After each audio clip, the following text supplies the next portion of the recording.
Okay. Let's pull this up.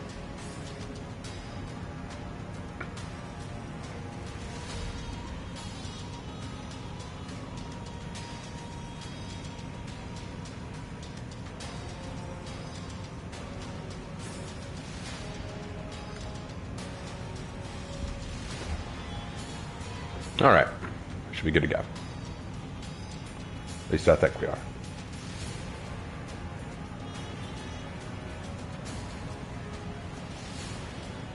All right.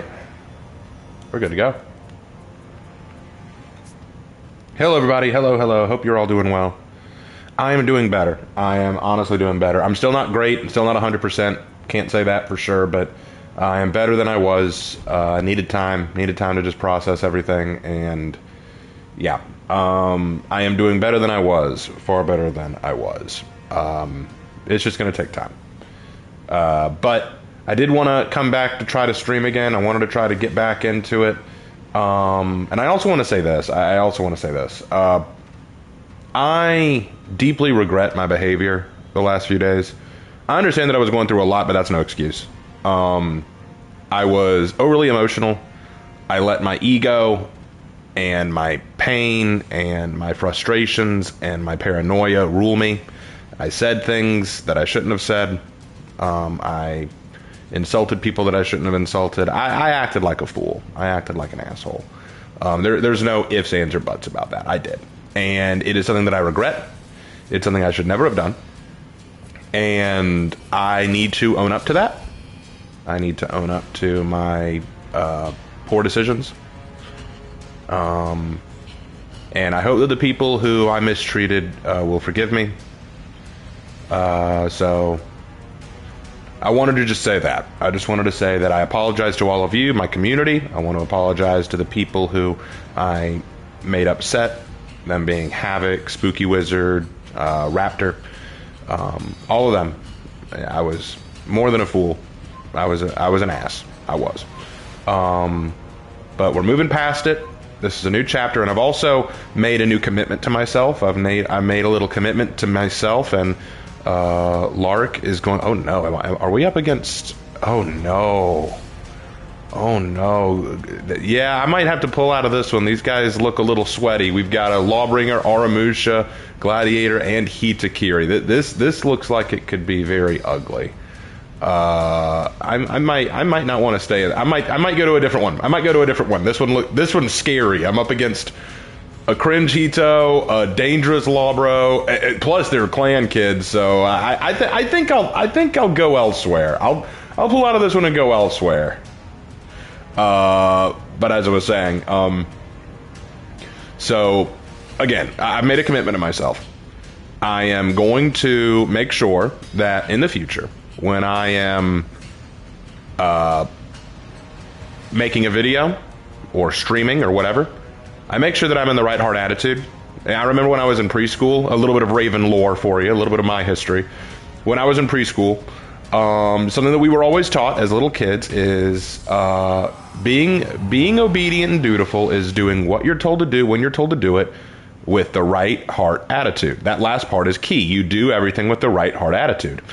And if I'm going to do videos and I'm going to make streams and I'm going to do all this stuff, I need to make sure that I am having the right heart attitude. Now, I'll be honest, it's fun to be angry. I think you guys enjoy it when I get angry, especially in response videos or when I'm ranting. I know that you guys enjoy that. Yeah, we're pulling out of that. I know that y'all enjoy that. I know that it's something y'all enjoy. But there's a time for ranting and having fun with focused frustrations or anger. But if I'm not on the right mindset, I don't need to be making a video or streaming. I need to back up. You know what I'm saying? And so that is what I am doing from now on. I am going to make sure that I hold myself to that. And if I ever don't hold myself to that, I am going to have Lark come up behind me and smack me in the back of the head. It's just what's going to happen. He's gonna keep me honest. That's how it's going to work. Hey Liliana. Hey Rosa. Hope you're all doing okay. Hope you're all doing okay. And Mercy too. But that is something that I'm going to try to hold myself to and do better on in the future. I think the problem that I face is the last few days I've lost a lot of friends. I don't just mean Eric, who passed away, although that was a large one. That was a large issue. I lost another friend who was too far away for me to do anything to help him. And that was very painful, knowing that I'm never going to talk to him again. And then I lost another who will be moving far, far, far away, and I will probably never see him again. Then there's also the fact that my summer job plan is shot. I'm not going to get that job that I thought that I would get this summer. So I need to rethink how I'm going to approach this summer, if I'm going to get a job or if I'm going to try to put all my energy into YouTube and hope that that'll take care of me. Probably won't, if I'm being honest. Just YouTube is just not as lucrative as it should be. Thanks a lot, YouTube algorithm. And then, of course, there was a girl who I asked out at the school that I work at who turned me down. So I've had a lot of losses the last few days. I've had a lot of losses the last almost week and a half. And so I will be real. I was really out of it. I was really out of touch. So there is that. But just a lot of stuff went wrong last week. And I want to make clear, I'm not making excuses. I'm not here saying, oh, well, the reason I was this way is because of that. Regardless of my reasons, regardless of what happened, that's irrelevant. That's irrelevant. There's a right and a wrong way to behave in that. That isn't the way. So as we go into this last month of school, this is the last month of school for this district. And then they let out in June, July, and most of August. So we will see what happens. But all I know is this last month was really rough. And again, not making excuses, but it was rough. I'm hoping that things will improve later on. But even if they don't improve, even if things stay kind of crappy, my behavior is my choice. And I made bad choices. So I've said all that. I've made it clear. We're going to leave it at that. We're going to move on. What happened, happened. We're done with that. Hey, what's up, Lark? Well, we just started. We were going to go into a match, but there were some tryhards on the enemy team, so we're going to another match.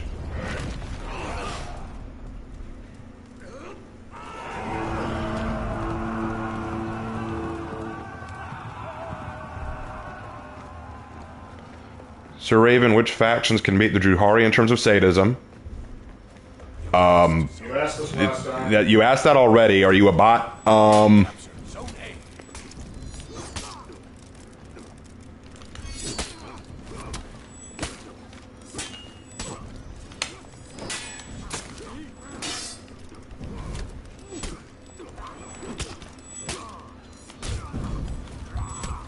Nothing I could do there up against two really annoying assassins there.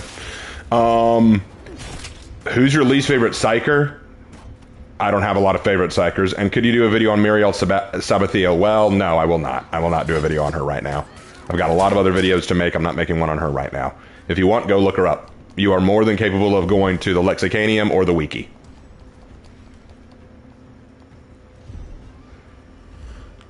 Your friend didn't make it? Yeah, I announced that in Discord. My friend did not make it. Eric passed away 2 days ago.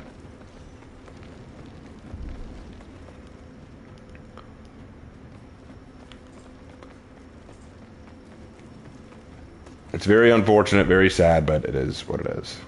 I think that Gladiator and Orochi are just going to stay together.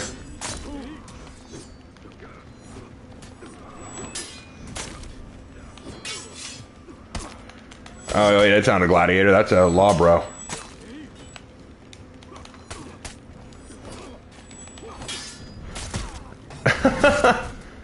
Oh, That Orochi is annoying.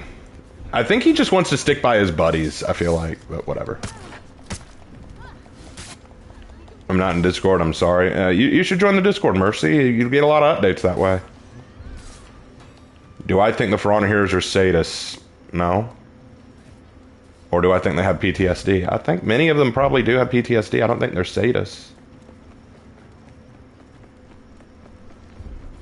You lost, Zone A.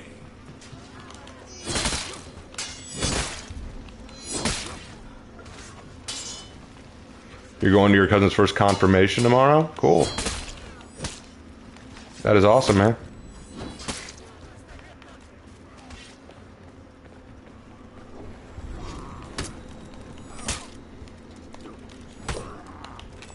Alright, I figured it out. We're not going to win this one.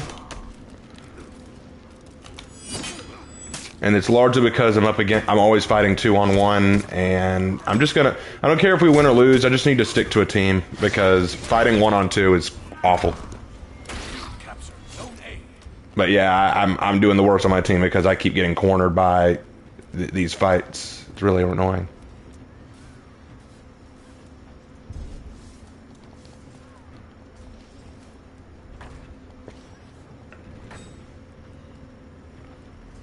Alright, looks like there's a fight on the bridge. I can head to C and try to cut it off. Some of them laughing during executions. That's not sadistic, that's proud. You defeated your opponent.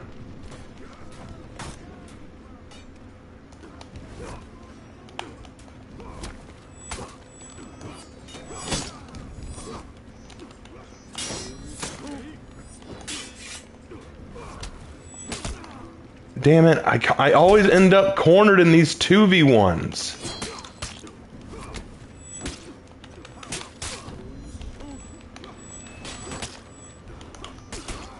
Thank you.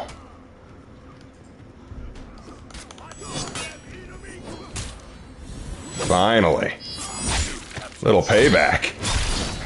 £5 from Ice Cold Kermit. Broke his balls, but I'll give what I can to the goat who inspired me to finally start writing my ideas. Awesome. Thank you so much. Glad I could inspire you.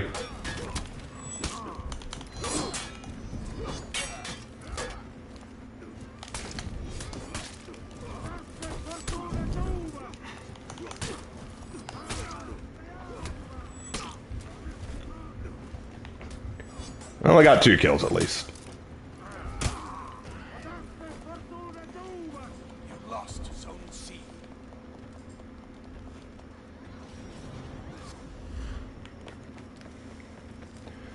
I know you've been going through a lot lately. I don't expect you to go into all of it. I wanted to see how you are doing. I will be all right. I'm still kind of dealing with a lot, but I will make it. I will make it.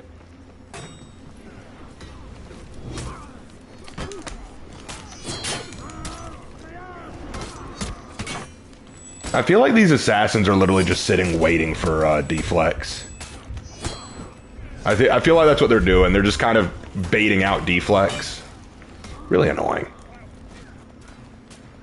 But people will play how they want to play, I guess.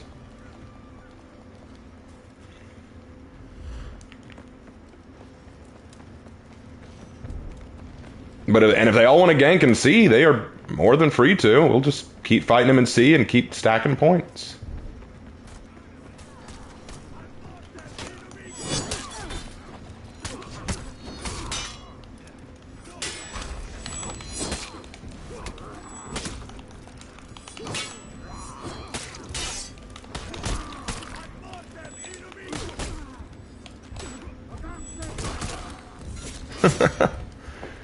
Congrats, you 3 are so good.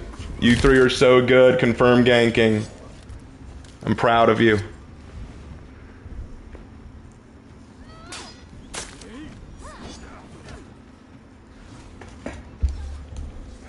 $100 DKK from Mercy, not much at all, but meh, meow. Wow, thank you very much. I don't know how much 100 DKK is, but that means a lot. Thank you. Curse you, Orochi? Yeah, Orochi's gonna be really annoying. They're one of the strongest assassins out there, they really are.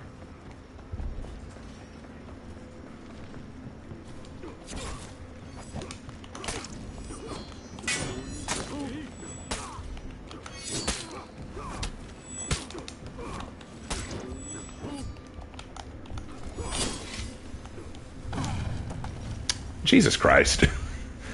$10 from Tired Merc. I got plenty to spare. Keep pushing through it, Raven. Don't get burned out or down, man. I appreciate it, man. I really appreciate it. Well, like I said, we won't win this one, but I'm tired of fighting 1-on-3, so I'm going to go back up my team. This match is cringe, but thank you guys so much for the donations. It means a lot. Your team is breaking. All right, and I'm dead. Oh my god. 2 kills, 8 deaths. That happened to me earlier today. I just think it's a casual cringe curse come back to haunt me. The comeback is always real. Not this time. And that Noosh is all by her lonesome. She'll get destroyed. But I'm finding a new group after this. Oh my god. That was awful. You can do... Tech, do you not see what's going on?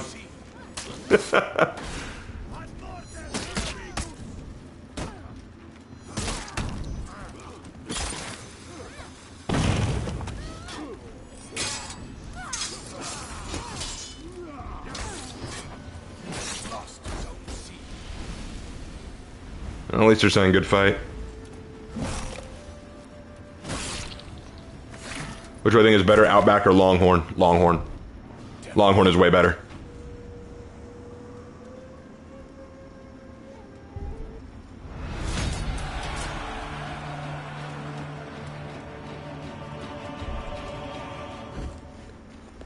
All right. That was a crap match. That was an awful match. That team was cringe and they should be ashamed. Looks like Noosh is going to get the slanderous treatment. Okay, guys, let's not joke about that. I'm gonna go ahead and shoot that down right now. We're not joking about that video. We're not joking about that video. I'm actually surprised you even made a joke about that. Like you are aware that was disgusting, right? That whole video was disgusting and distasteful. We're not even joking about that video. All right. We're not even doing that. That was a awful video. It should not have been made. He should be ashamed of himself. We're not joking about that. Slanders has ended his career? I don't think so. But that video was awful.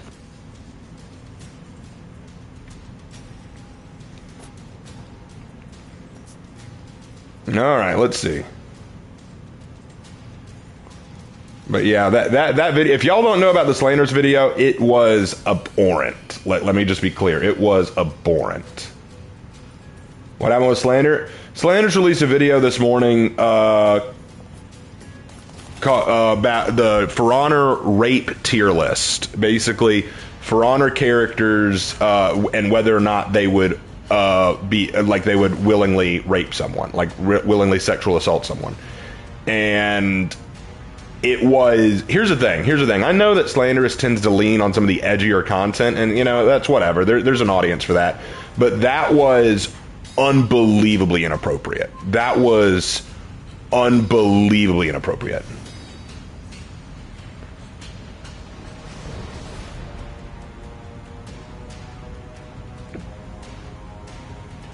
Like, how do you even make jokes about stuff like that? Especially when people have gone through it. Like, no, I don't support that. I don't support that.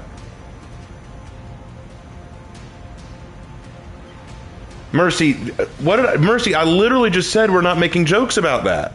I literally just said that. We are not making jokes about that.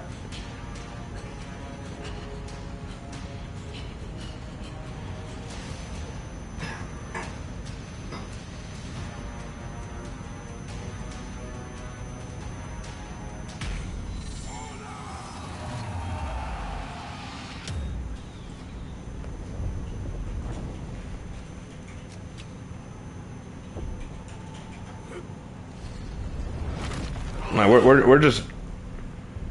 It's what Vikings did on raids. I know that that's what they did on raids. I know that that's real history, but we're not making jokes about his video. That video should not have been made. It should not have been made. In real history, yes, the Vikings did do that. I'm not questioning that. But we're not talking about the historical Vikings. He's talking about... Oh.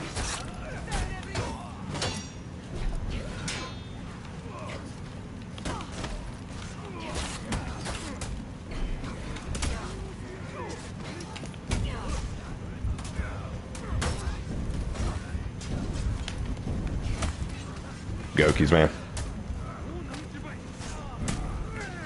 Anyway. No, I'm not mad. It's just, I'm not mad at anybody. It's just, I don't want that. I don't want people making light of that video. I don't want people making light of that video. Who's this BP? My Sisters of Battle BP, an Adeptus Auroritas.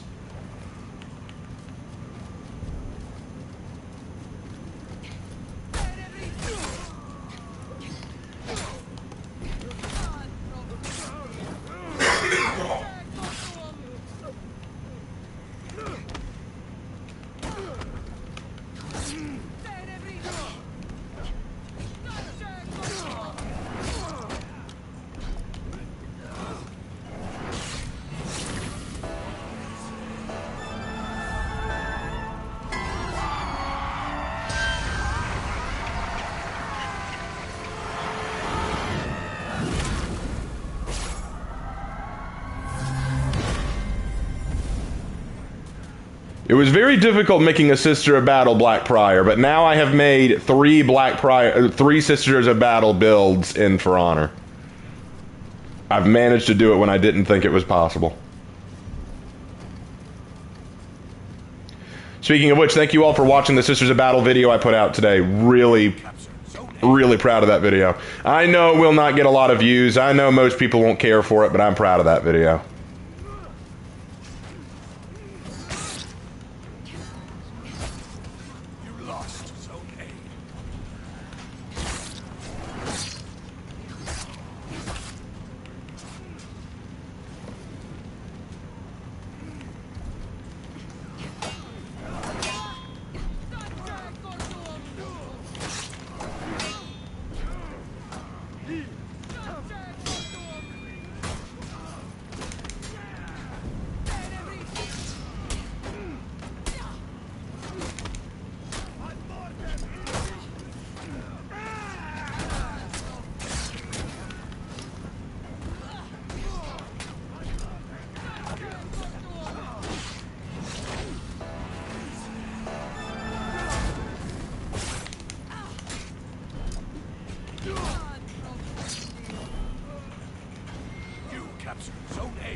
Oh my gosh!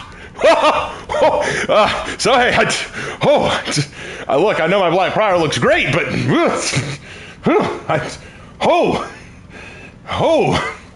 was that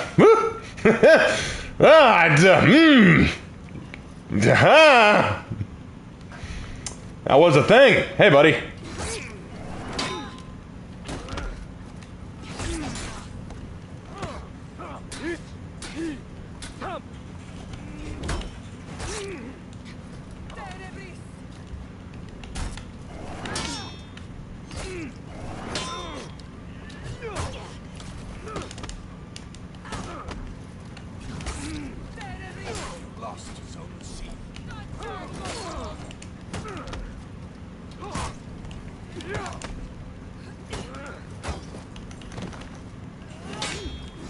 I'm surprised that doesn't confirm a top heavy.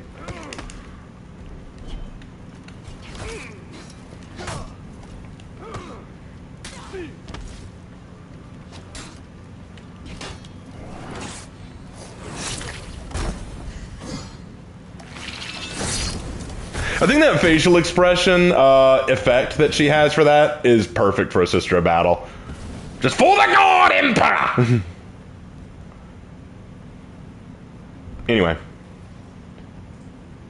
so y'all saw the title of the stream is The Raven Lord Lore. So tonight I thought we'd have some fun, and if y'all want to know anything about the world that I created for the Raven Lord, or if you want to know anything about my personal history or anything like that, would be happy to share. We'll have some fun tonight.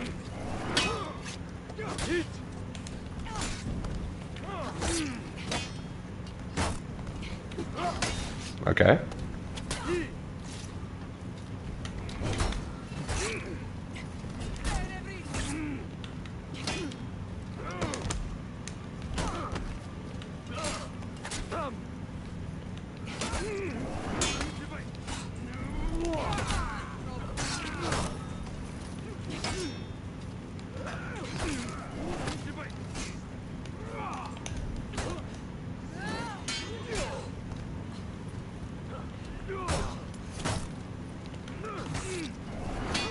Okay, he's gonna wait for all those to parry them. Got it.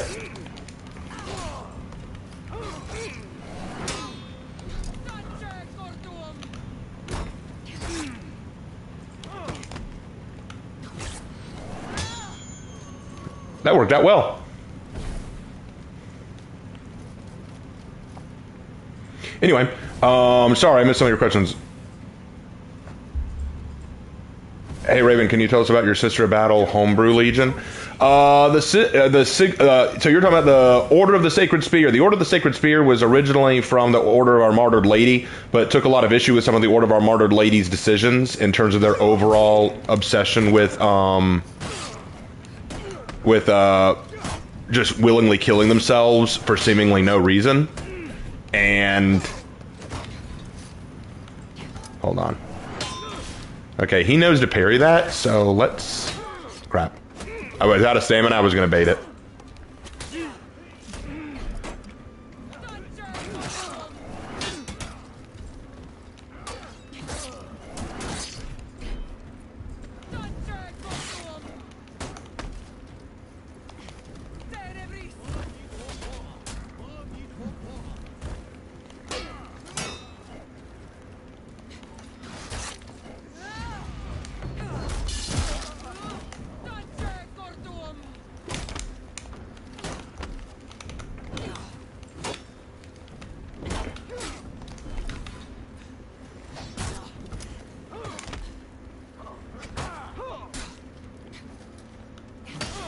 Good light parry. Enemy team is breaking.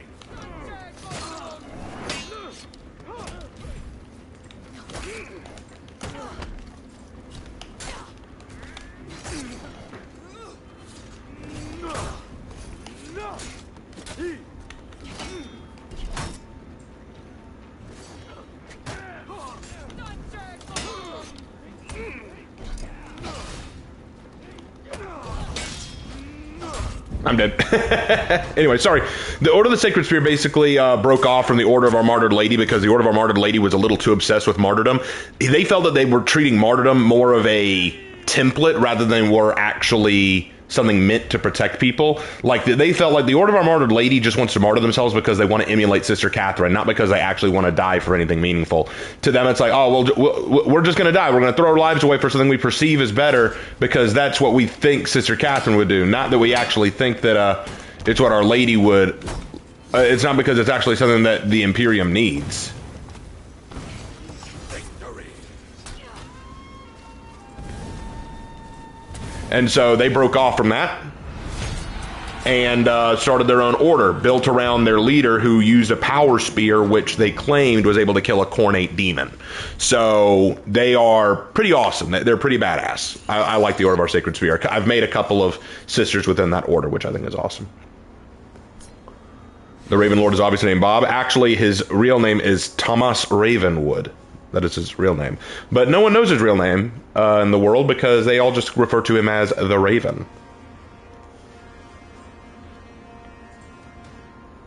What's one mistake you made growing up? One mistake? Jeez, I've made a lot of mistakes growing up.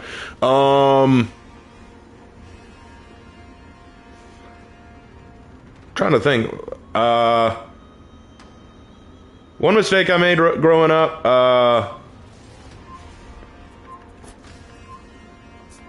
I was dishonest a lot. When I was growing up, I always wanted to make myself look cooler to other people. I was very paranoid about people not liking me or thinking less of me compared to others. Like, I always felt insignificant or inferior to, like, my cousins, my brother, my friends in school. So I lied a lot to try to say, oh, I'm cool, you know, I'm cool like you guys. I do all that kind of stuff. And I realize, especially now when I'm older, it doesn't help you because, honestly, it's not that people can't see through it. They can, but even if they don't see through it, what do they care? Like, people like you for you, and no matter how many cool things you do, if all you're doing is trying to live up to this imaginary standard, yeah. Raven, do you like birds? They're cool, I think. Yeah, I like some birds. Did you ever have a childhood bully, and if you did you ever stick up to them? I had a lot of bullies growing up. I had a lot of bullies. I could name off about 3 of them off the top of my head. I was picked on a lot growing up. The bullying though pretty much stopped when I went into high school, and I got into a fight with this kid. He was asking for it. He was egging me on, and I finally socked him one. No one picked on me after that. A lot of people stayed away from me. A lot of people avoided me like the plague, but the bullying stopped after that. So I was bullied a lot. I was bullied by a lot of people. I was not a popular kid. Keep in mind, when I was a little kid, when I was in middle school, I had a shrimpy body. I was very lanky. There was a reason I could play Snow White. I mean, not Snow White, sorry, Sleeping Beauty. Why am I saying, oh, Snow White's because Hannah and I were talking about Snow White earlier. That's why. But there was a reason I could play Sleeping Beauty, because I looked more like a little girl or somewhere in between than I do now. Now I'm a much more brawny, burly, broad-shouldered man. But back then, I was most certainly not. Ronald's on my team? He is? Okay.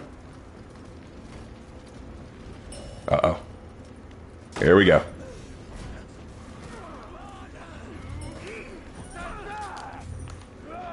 The Sohei? Oh. Oh, I thought that he'd fall for it.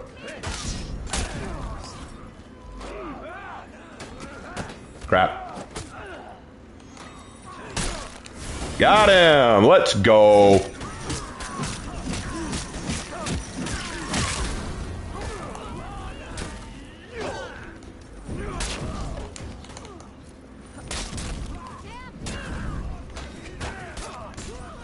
You captured Zone B.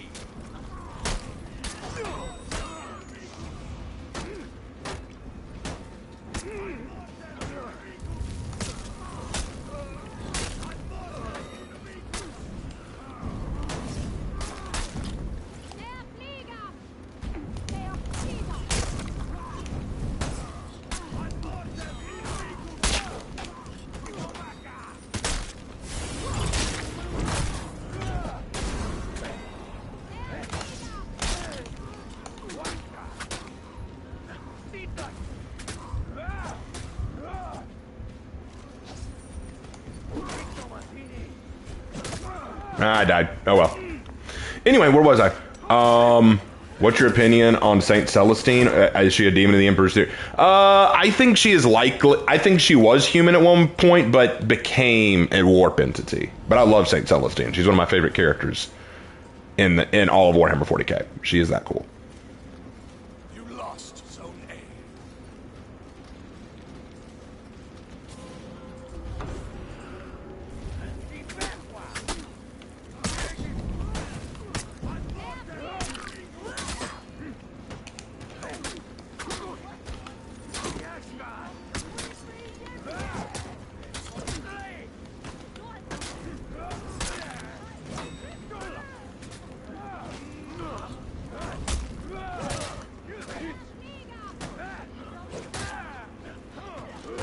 Crap. I thought that he'd panic and do a dodge attack.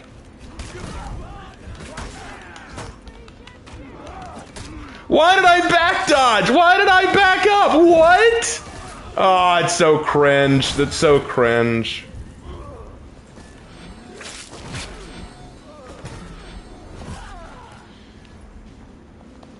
Who's the leader of the Bloody Rose? I don't remember her name. I don't remember the name of the leader of the Bloody Rose. They're not even my favorite of the Ordos.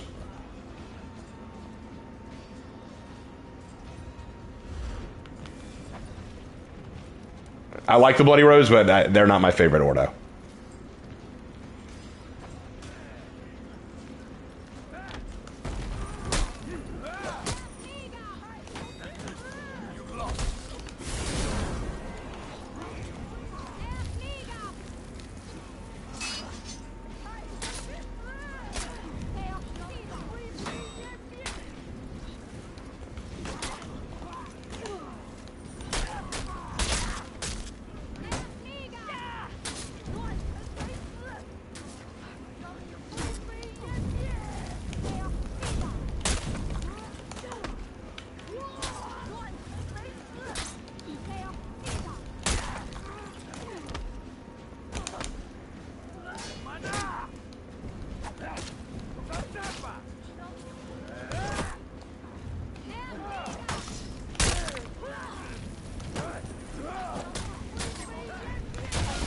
There you go. Thanks for the save. I don't think we'll win this one, but I'm trying. Saint Mina is it? No, Mina was the originator. The current leader is... Let me look it up.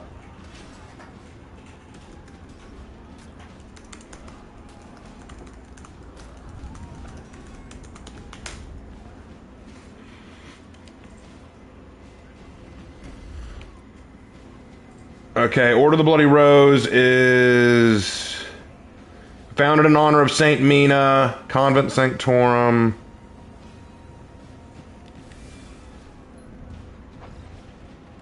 Notable sisters, let's pull that up.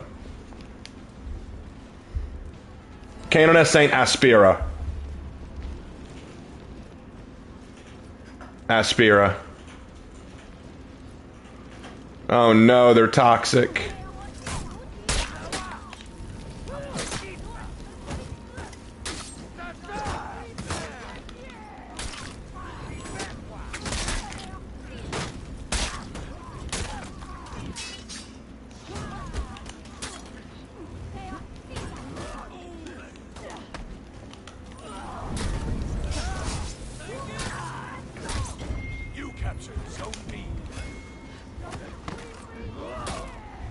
I hate when the enemy team is toxic.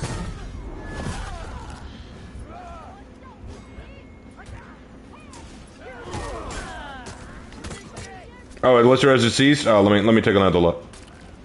I was having to look quick because I'm in the middle of a match. But Saint Mina is not the current leader. She was the founder.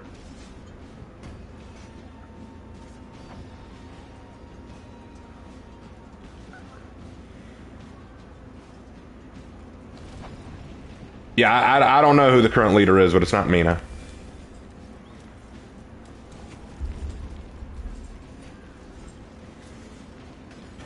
You captured Zone A.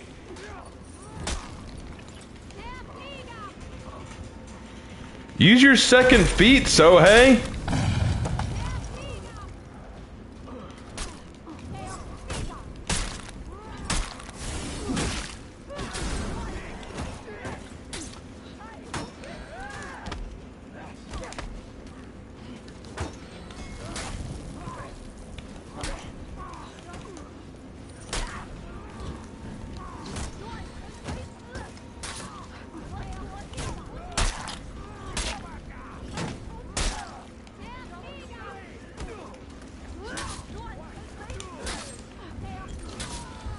Damn.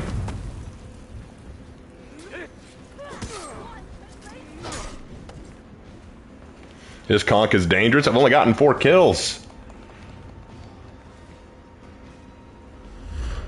These guys just stick together, don't they? Every single Sohei would rather die than not use their one shot. Nah, dude, a smart Sohei does not use that one shot until they absolutely have to. I would hold on to my souls and use my second feet every time.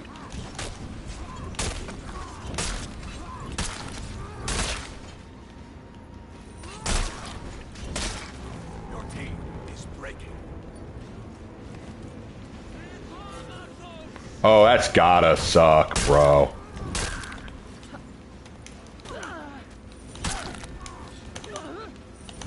Oh, that's gotta suck, bro.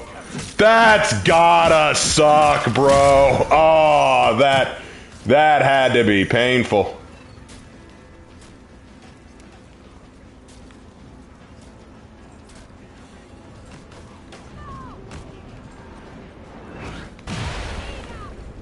Now, you might think that was bad because I missed. Actually, it was perfect because even though I missed, I still hit minions.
Crap.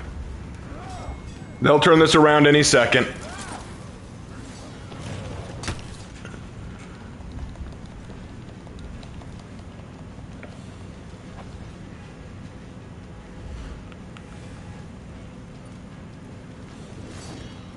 Oh, maybe not, maybe not. Come on, hold A, hold A. Yeah! Yeah! Yeah! Yeah! Oh, yeah. I still need to come up with a name for this conqueror. I finished building her, but I need to make a name for her.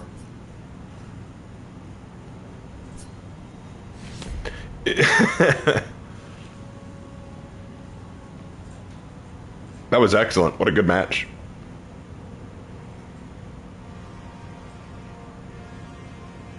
Cynthia? I don't know. Maybe. Charlotte? I like Charlotte. Charlotte's a nice name. Maybe I'll piss off Hannah and call her Rebecca. Alright, I gotta do 2 more matches as a non-Vanguard. Okay. Let's find a new group. Let's find a new group. These guys are getting a little bit heavy. Rahab? I need to think about that one.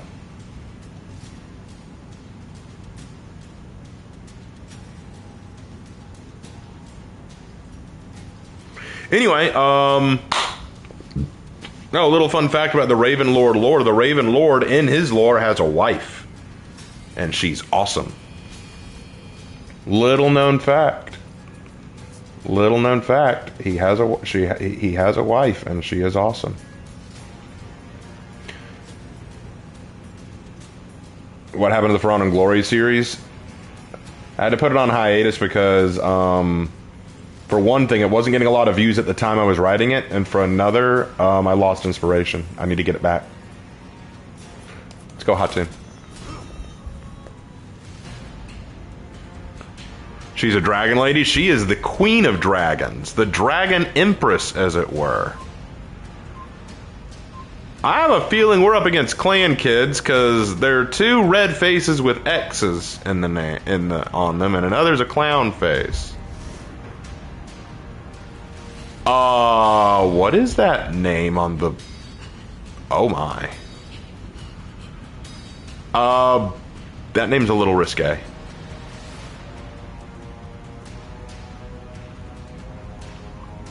Yeah, Tech, I just said she's the queen of dragons. She is the dragon empress.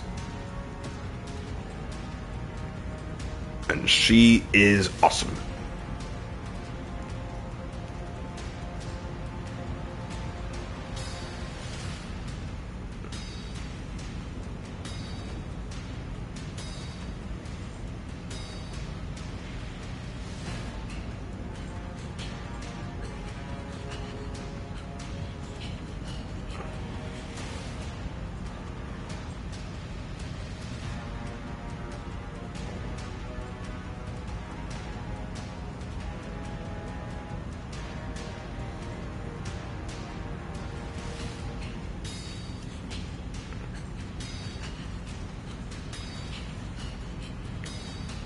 What's the name? You don't need to see the name. You don't need to see the name. Could a Sister of Battle become an Inquisitor, or is that breaking their lore? Odds are pretty good they wouldn't. The Sisters of Battle usually swear their oaths to their sisterhood for life. The Sisters have worked for the Inquisition before. They've worked alongside the Inquisition, but they probably wouldn't become Inquisitors themselves. What type of dragon is she? Very Asiatic. Her name is Fei Lin. She is a Chinese dragon. What's my opinion on 3 Days Grace? They've made some songs I like and some songs I don't. I'm not like a super big fan, but they have some good songs. 3 Days Grace has some good songs.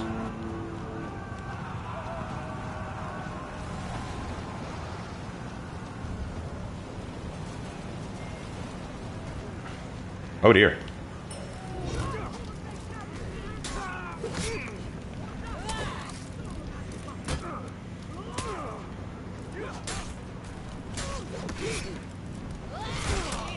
Why'd you do that, Glad?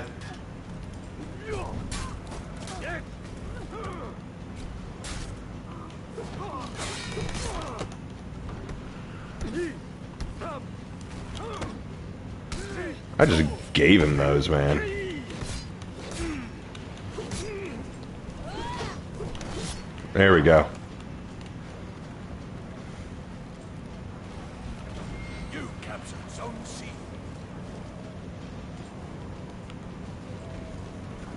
You lost Zone A.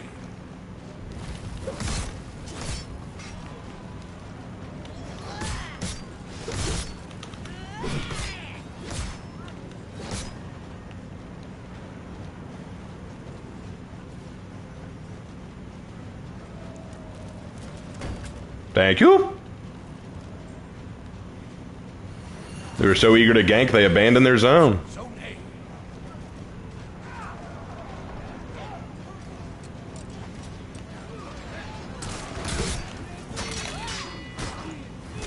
A. Did not see that coming.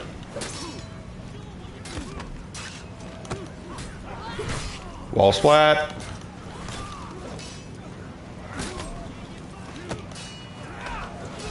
Good light parry.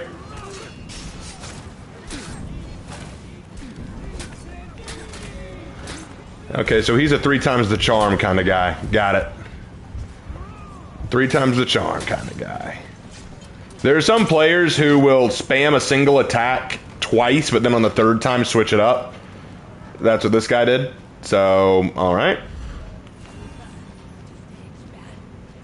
You lost Zone A. We can still win this. It's not impossible.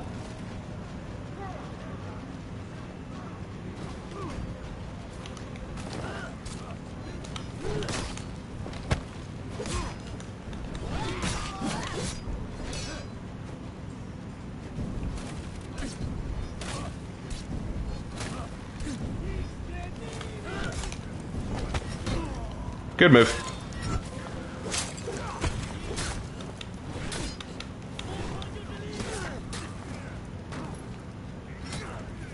Lost Zone C.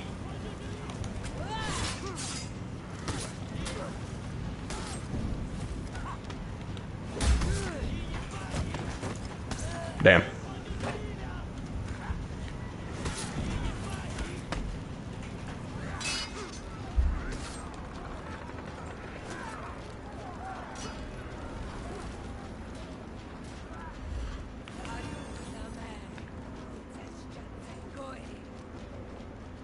The gank in B is real. Gonna go to C. I know you don't like me, bro.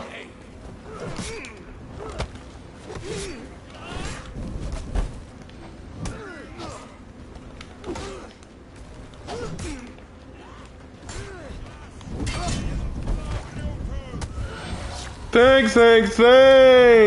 Okay, bro. Wow.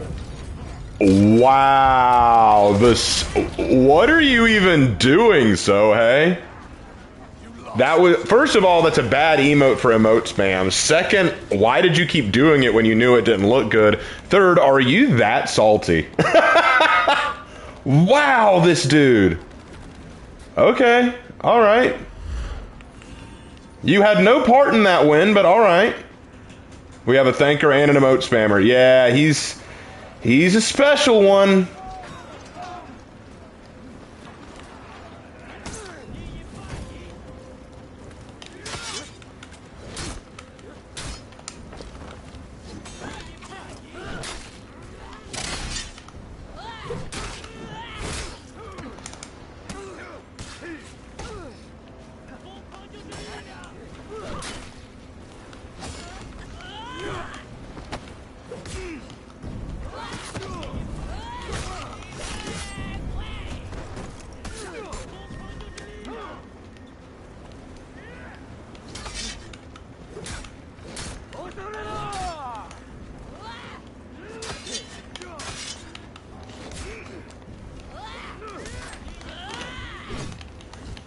Look at that boy run!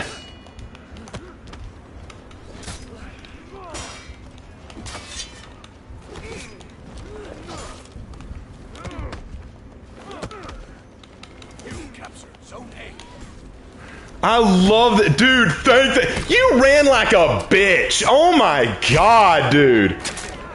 What is this Sohei, guys? What is this Sohei? Boy kept feeding revenge on me while I was fighting the T-on-D, sees that I'm going to get revenge a second time, hides on the ladder, comes back up when revenge is over, gets his execution, and acts like he's hot shit. Bro, fight me one-on-one. Let's go, bro. Let's go. Are you going to clip that? He's not worth it. He is not worth it.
Thanks. Oh my lord, this dude. What a child. What a child. Oh my god.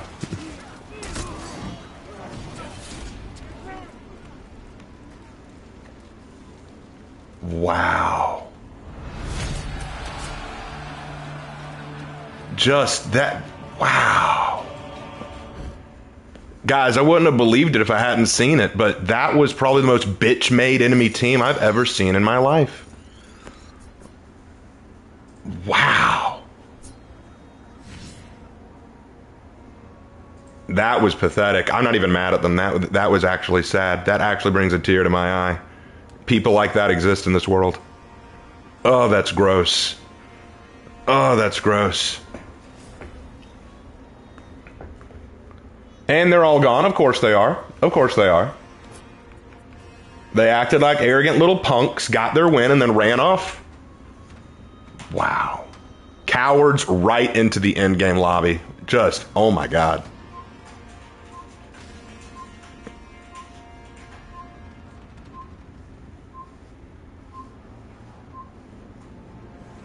And the T-on-D played like an idiot, and then when I die, not even by him, just runs over, oh, I'm gonna emote over you. I'm like, dude, earn your win, then maybe you get to emote over me.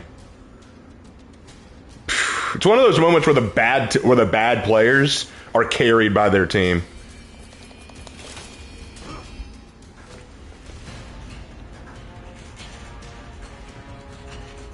What was your and Lark's reaction when Inquisitor Martyr made Sisters of Battle playable as an Inquisitor?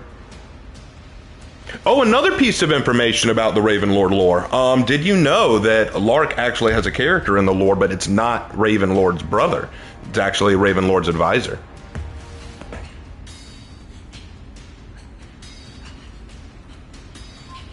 I thought that was a cool addition, and Lark really had a...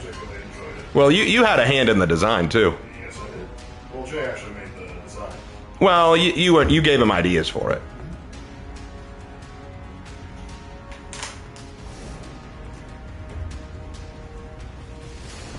All right, good night, Ice Cold. Did the Ravenlord Apollyon have a thing in high school? No, different universes. The Ravenlord doesn't exist in the For Honor universe. The Ravenlord has his own universe. That's what I've been talking about. His own lore, his own world.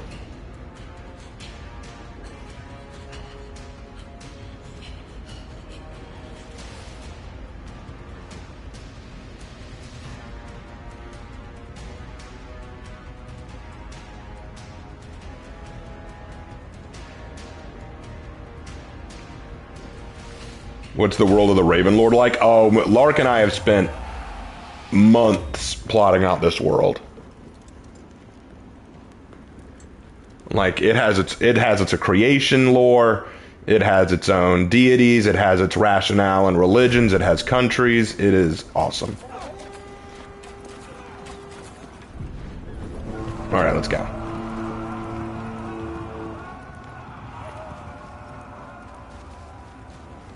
Blood Angel Law Ring are cool. You captured Zone A. You lost Zone C.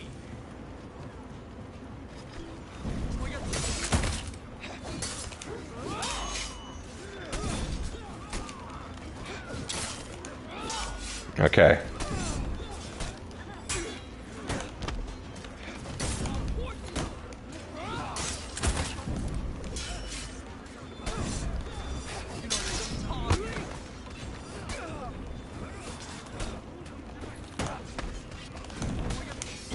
You captured Zone C.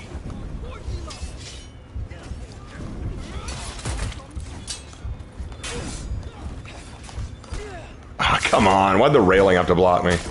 That's lame.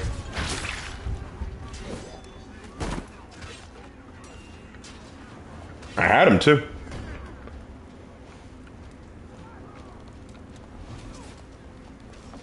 You lost Zone C.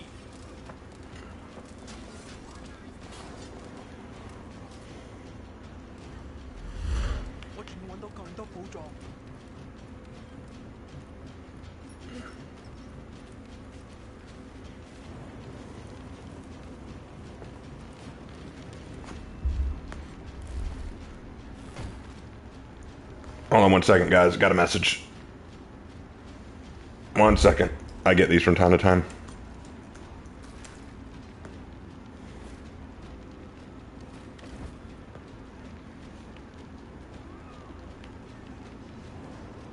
Okay, back. Sorry about that. Wasn't important. All right. You got this already. Use that automatic semi-auto pistol? Yeah, I got to.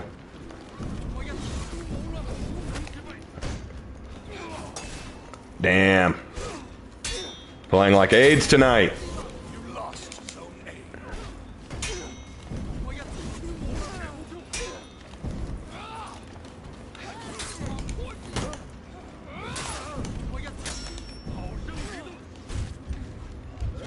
You captured Zone C. Yeah, I'm playing like AIDS tonight, guys. Not even kidding. Who's the archenemy of the Ravenlord? No, his name isn't Keith. It's Daggeroth.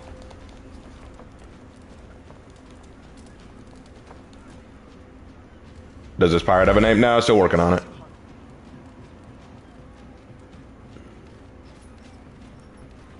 And please don't spam name ideas. I'll come up with it myself.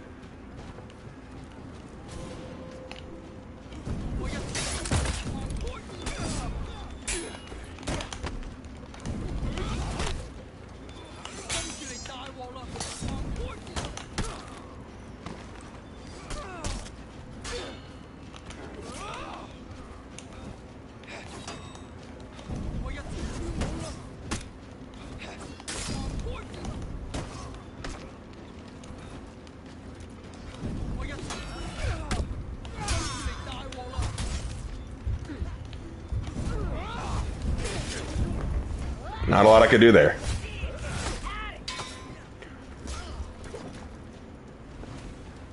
I don't think you're playing bad. I think you're getting stuck with very sweaty tryhards. Yeah, no kidding. What is it with playing at night and running in all the awful teams?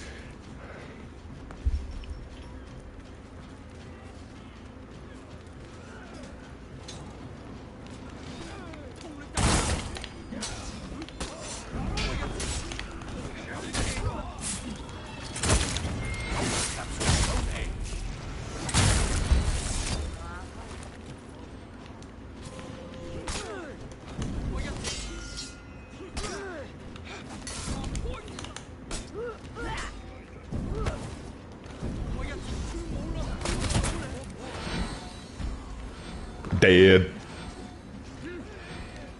He'll deal with it.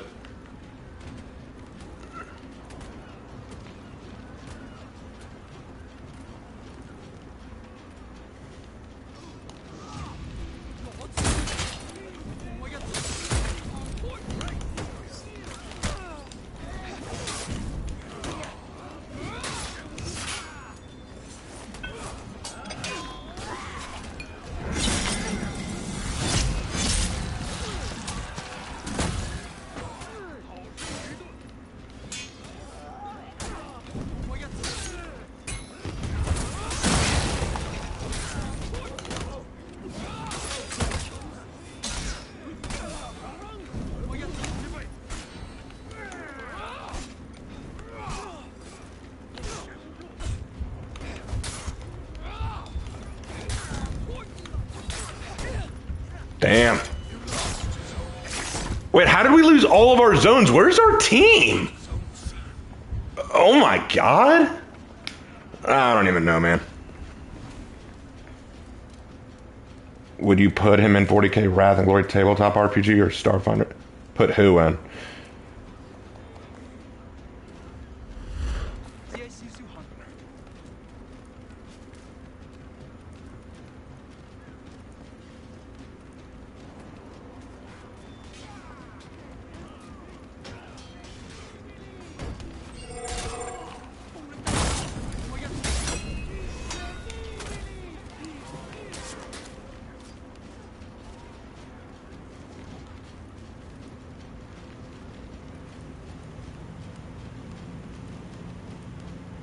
All right.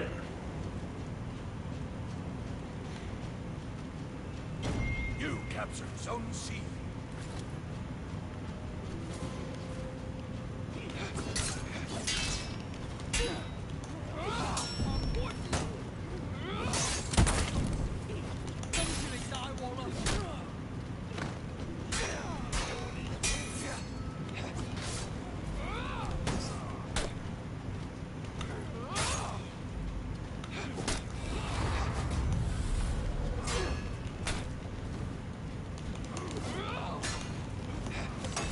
Okay.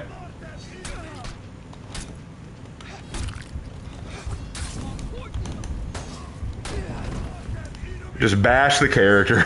Jesus Christ.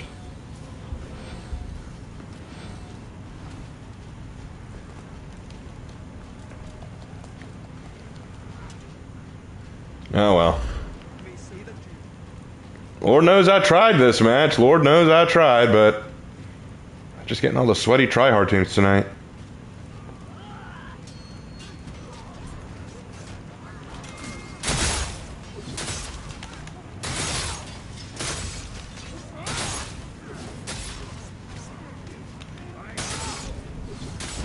Your team is breaking. Your team rallied.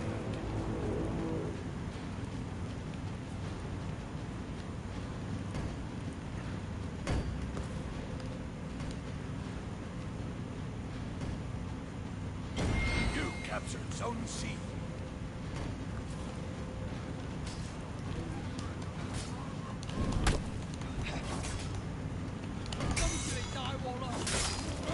You captured Zone A.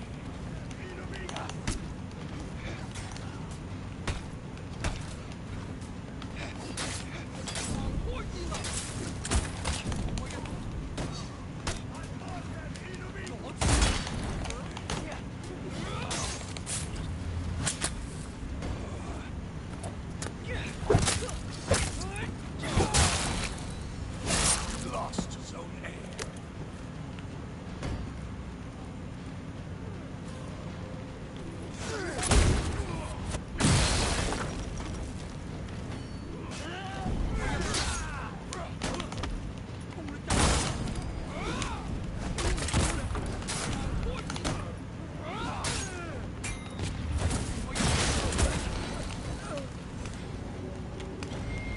Enemy team is breaking.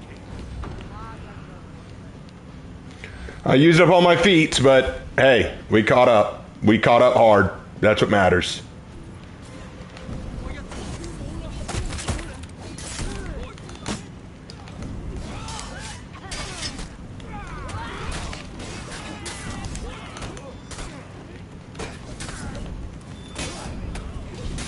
Hey, Red. Hope you're doing well, man. We're doing good here. We're doing pretty good here.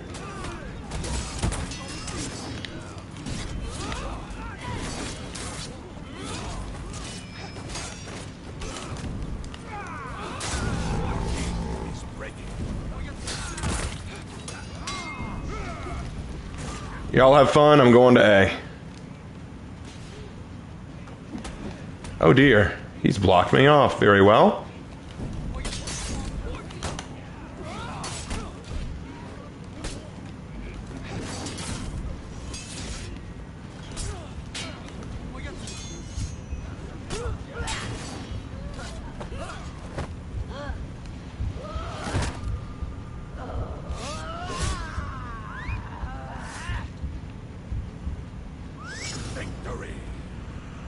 No one wants a drink. No one wants a drink.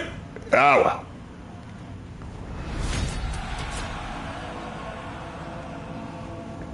So Raven was watching a game show where they thought Warhammer was a card game. I explained to my folks that it was a tabletop game. Warhammer has been adapted into a card game. Yeah, you have Magic the Gathering cards for Warhammer now. It was originally a tabletop, but no, it's been... I also believe they've tried on a couple occasions to make, like, digital card games out of it. Yeah.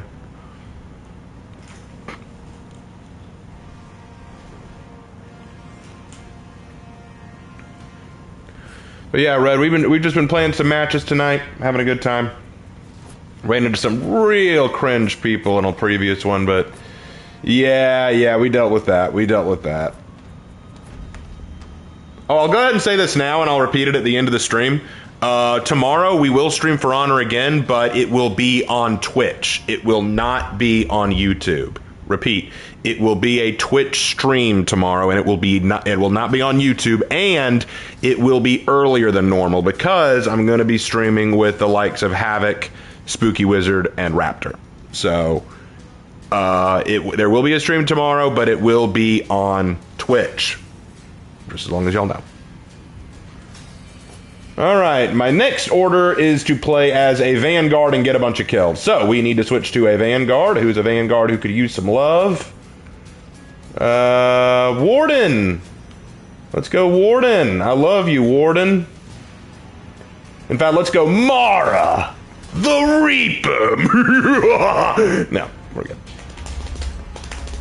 A collaboration? Well, it's more of a way to make up to each other. So essentially what happened was... Oh wait, who becomes a leader of a chapter when a Primarch dies? After the Primarchs kind of left the setting, the chapters became led by chapter masters. Basically a Space Marine who's in command of the entire chapter. They're usually noted for their bravery, leadership, tactical skills, and overall unkillability. Like, for example, the Dark Angels chapter master right now is Azrael. And even though Lionel Johnson is back, Azrael still has command of the chapter. And the chapter master of the Ultramarines is Marnius Calgar. And even though Gilliman is back, Marnius Calgar is still the head chapter master. I don't know all the chapter masters, don't ask. I just remember a few of them. Like the most famous chapter master right now is probably Dante, the chapter master of the Blood Angels. And he has every reason to be popular because he's not a Primarch, but he's had a lot of Primarch level authority lately. Literally, Gilliman put him in charge of Nihilus. Raven, I just watched all the Raven Lord lore videos. The amazing work. Thank you. I'm actually going to make more once it gets more popular. Because I want y'all to know what happens to the Raven Lord. The lore is expansive. Like, guys, we've gone beyond the life of the Raven Lord. Lark and I have actually talked about what happens way into the future past the Raven Lord's death. Haven't we, bro? Yes. Like, this is Tolkien-esque level stuff. Well, the idea was that it was supposed to be sort of like we were creating a world, and it was supposed to have like sort of several stories taking place within it. The Raven Lord is just sort of the focal point. Right. But I want it now? Okay, well, tell you what. This week, I will work on another Raven Lord lore video. I didn't ask what you wanted. Oh. But yeah, this stream tomorrow is kind of a way to make things up to each other. What happened a couple days ago was Havoc, Spooky, Raptor, they were all going to stream together, and they told me that I could join them. We had a misunderstanding between each other about when I'd be able to do it, because they thought I was going to do it later. Which, hey, you know what? Everyone makes mistakes. I was the one who really made the mistake because I should have communicated better. But I misunderstood when they were going to start. They misunderstood when I was going to start. Crap.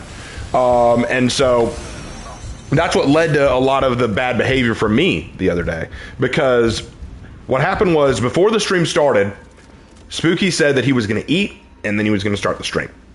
And I said, oh, okay, well, then what I'll do is, let my brother know that we're going to change dinner plans, and let me take care of some stuff for a video, then I'll be back on and I'll start my stream. They said, okay. So I hop off, I call my brother, I get things taken care of, I hop back on. They've already started their stream, so I try to hop in with them. But when I tried to hop in with them, they already had a full group of Raptor, Spooky, Havoc, and Professor POV. And what the real issue was, and I didn't realize it at the time. Oh crap! Warmonger fights are difficult for Warden.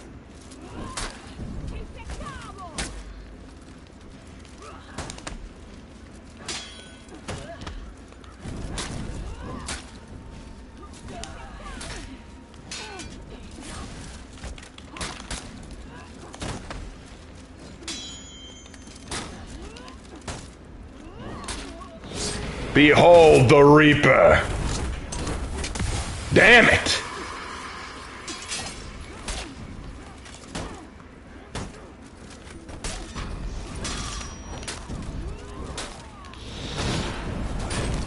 I didn't mean to do an execution.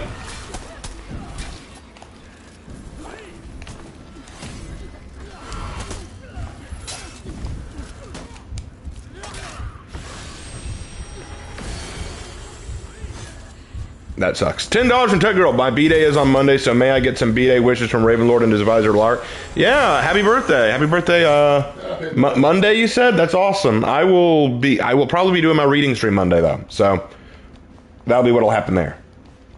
So what's the Twitch stream going to be about? I was just talking about it. I was literally just saying. Anyway, I was saying, because of the misunderstanding, when I saw that Havoc and the group were all playing together, I thought that I'd been kind of left out, and I felt kind of mad, so I came back to my stream and I talked smack, which I shouldn't have. That was my fault. But then Havoc messaged me and explained the situation and said, dude, we weren't leaving you out. Genuinely, we were not trying to leave you out. We misunderstood.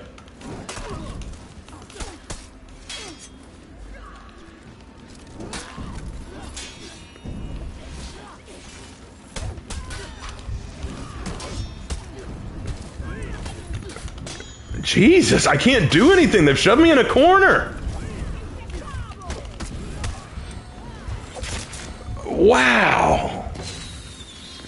The three of you just kind of shoved me in a corner and wailed on me. Okay.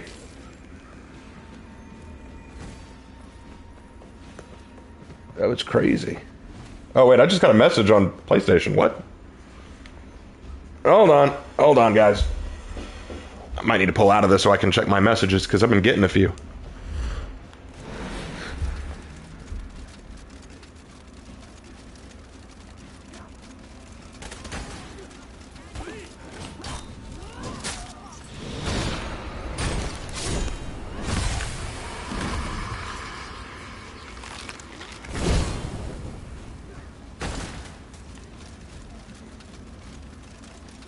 Guys, sorry, that was earlier. What was earlier?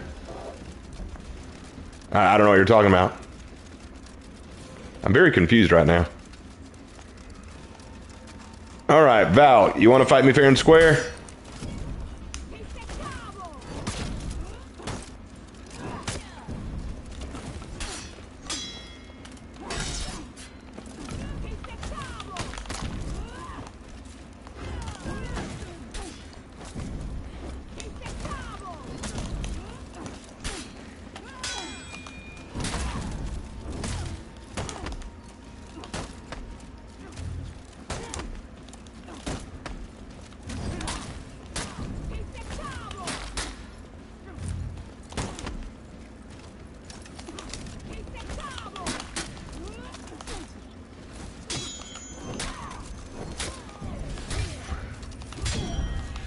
Stop it!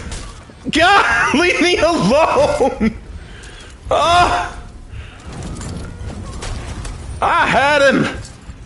I just keep getting ganked! What's my team even doing? Where are they?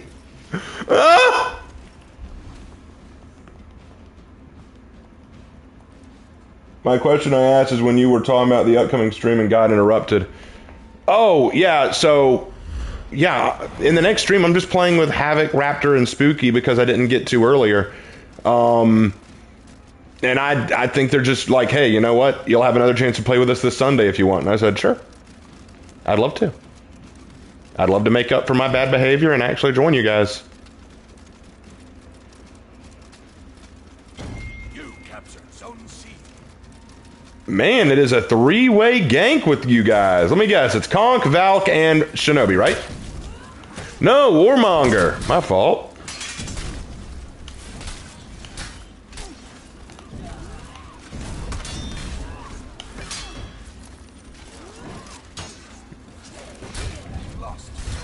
Oh my god.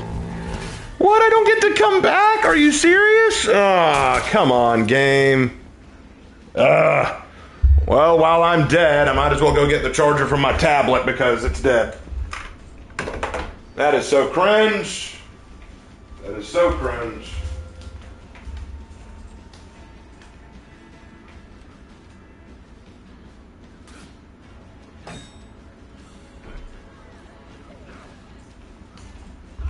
Where'd I put it?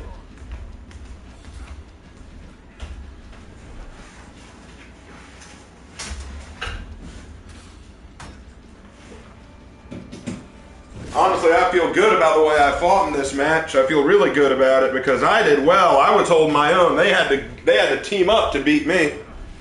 They had to team up to beat me. So I don't feel too bad about that. My team was just never there to help. All right. While we have a minute, let me take a look at my messages.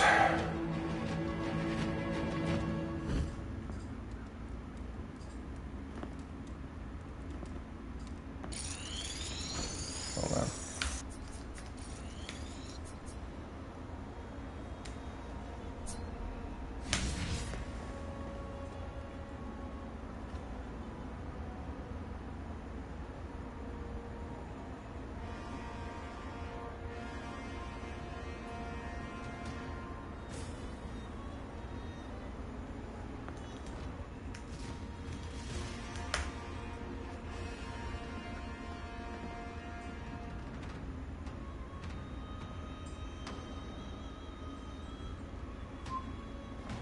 Oh, my fault.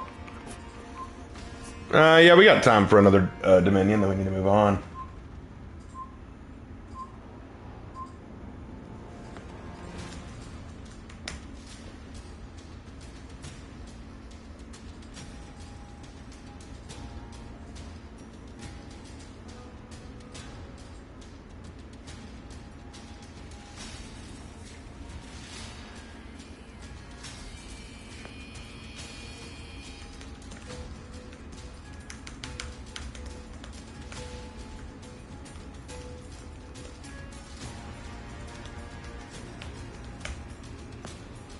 All right, that's one message down.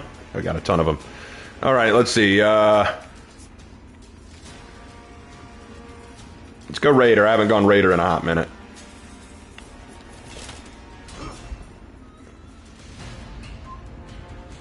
All right, let's see. I had a message on PlayStation. Let's see.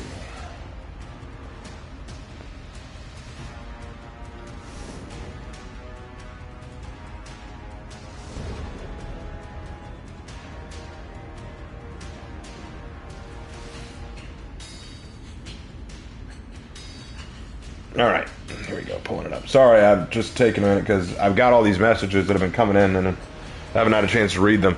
Oh no! Colorful Ocelot, we're all doomed. Huh? It's not showing up. That's weird. Hold on.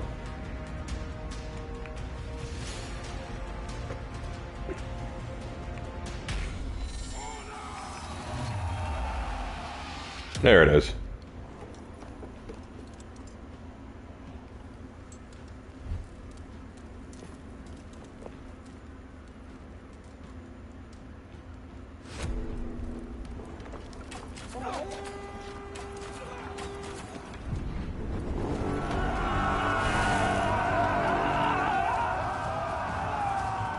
Oh, okay. All right. I see the message. Okay. I see the message now. All right. No, it was a personal message from someone else. We won't go into it. We won't go into it. That's their business. I'll message back later. I'll message back later. Zone C.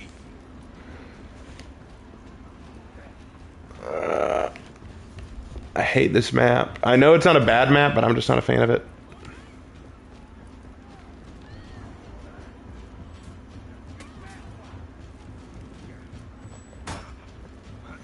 I'm gonna sneak over to A here.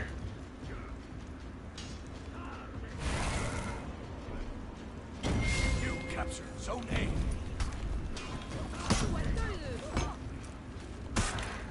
I could have very easily run her off the ledge. I feel so stupid now that I didn't do that.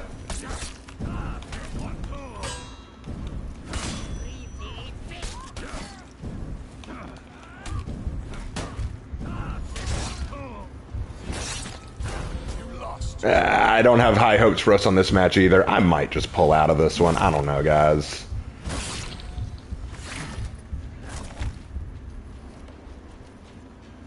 I don't know. I might need to go ahead and switch to bots.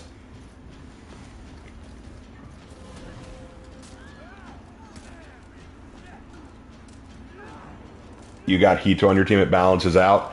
None of us have gotten kills. I don't think the Hito's going to help us.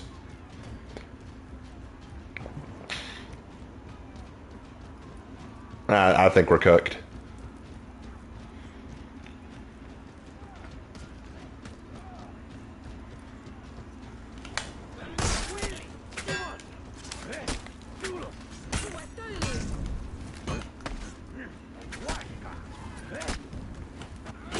Good read. Yeah.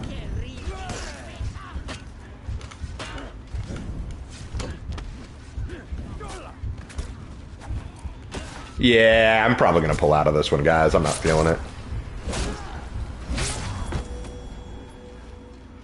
I'm probably going to pull out of this one. Our team's not doing good. We're getting our butts kicked.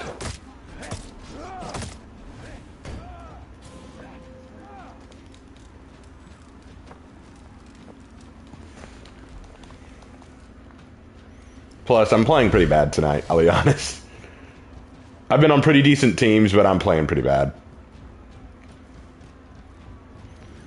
One of the problems of having a rep as high as I do is the game assumes that I'm better than I am, and so it puts me up against...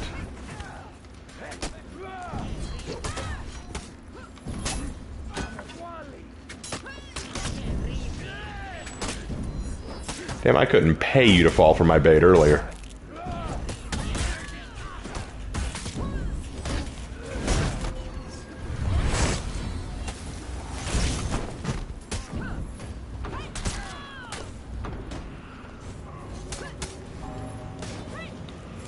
Well, our first teammate quit, so probably a good sign for me to quit.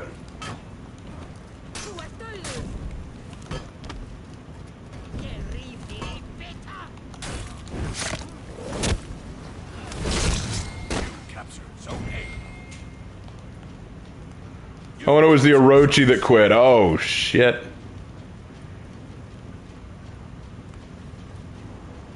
Our Hitakiri's all by her lonesome over there.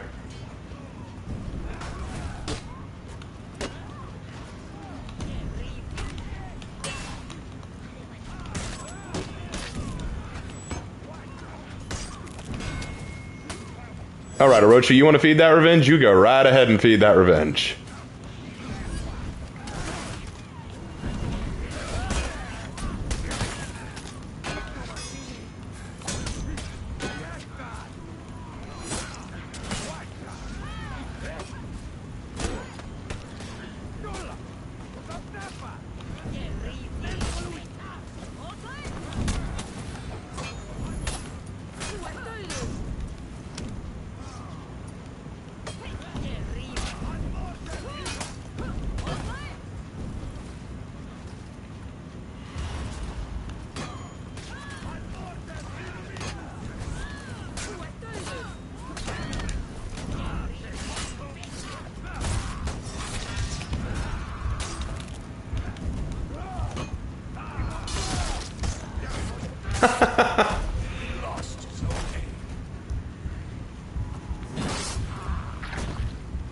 Oh well.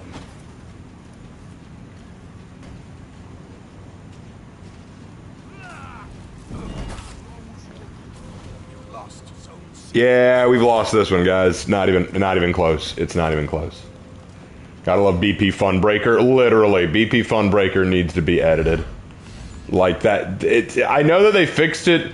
Like, it doesn't fully get rid of all your shields. It just removes the shield you have on, but you can get a new shield. No, because everyone only uses Funbreaker when Revenge is activated. Like, there's never another time to use it, so...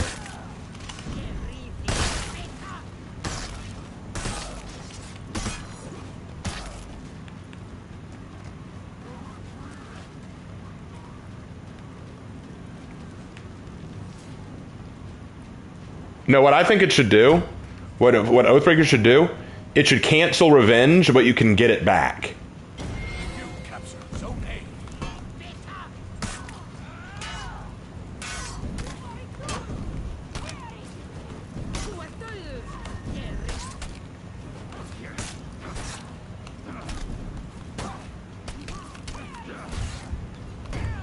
Damn. What's fun? Oathbreaker, Brother Lorcath. Oathbreaker. People call it Funbreaker.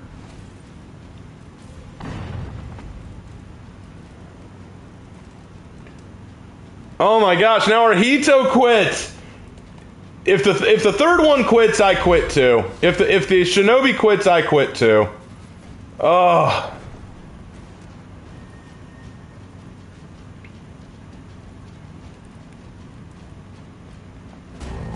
God, this game, guys.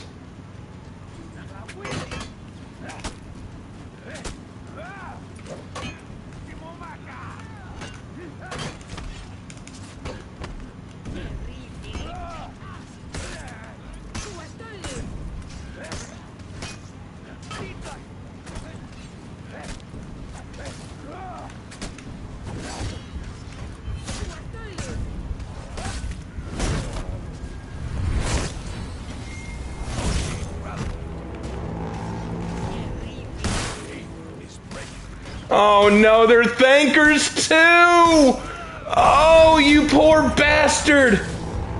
You poor who is it? Who is it? The Lawbringer? Oh, I should have known. I thought it was the Ocelot, but no, that adds up too.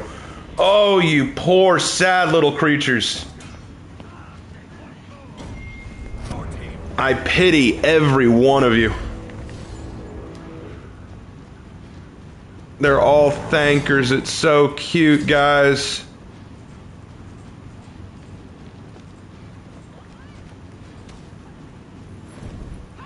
Don't be fooled. That Lawbringer's good. Don't let anyone tell you otherwise.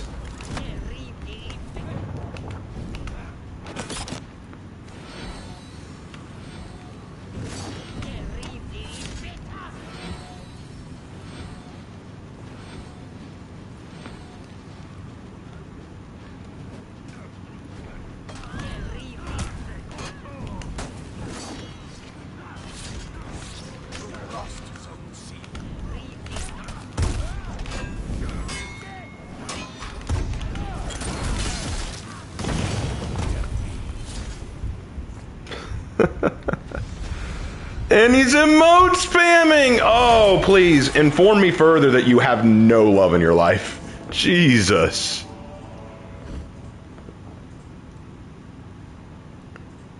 Oh my god, guys, that was I think I'm done with PvP. I'm done with PvP. I'm running into way too many sweaty tryhards tonight. It is awful. I don't think I'd care as much if it wasn't for the fact that my teammates were quitting there. And they were getting toxic in the end. Why would you even do that? Let's say that you're on a team, right, and all of your teammates are quitting, and so you're obviously going to lose. Why would you then rub salt in the wound by going, thanks, thanks? It's like, what do you get out of that? What do you get out of that? Does that make you feel good? If that gives you joy in your life, you got a problem. If that gives you joy in your life, you've got some serious issues. To me, if all the members of the enemy team are quitting, if they're all quitting, dude, I show mercy. I'm kind of like, okay, I'm gonna be nice to this last guy. It's kind of like when I play Dead by Daylight. If I play Dead by Daylight and I'm the killer and all of the survivors are just quitting and there's only one who chose to stay, I'll let that survivor go. Like, because, you know, it's not their fault that their teammates decided to wuss out. But here, two of our teammates quit. The both of us are just trying to fight. You know, we didn't quit. We stayed in. And thanks, emote spam. Like, it's like, why? You're playing Shinobi, it's cringe. Yeah, you're playing Lawbringer, who's cringier right now, if I'm being honest. Like, it annoys the spitfire out of me when people do that. It really does. Because, let me be clear. Right now, there are a lot of new people coming into this game. Believe it or not, we're getting a lot of new people coming into this game. For Honor's doing better than it has in a long time. And I don't want them to be met with that kind of behavior. It's awful, which is part of the reason why I was apologizing for my behavior earlier. Since we've got so many more people coming in, and my audience is growing constantly, I need to behave better so that I make a good example to my audience, so that more people who are coming in new to the game don't see that kind of crap. Now, yes, it's an online game. In online games, you're going to have shitty people. You're going to have shit people in any online game. That's just the way it is. But we don't need to add to that. And this kind of behavior is just scummy. It's just so inappropriate. It's just so wrong.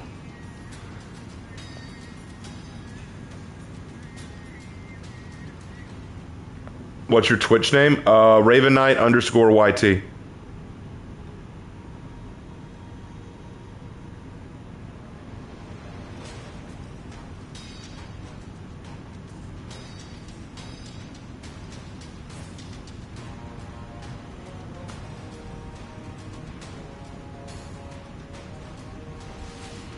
Taking a while to get in.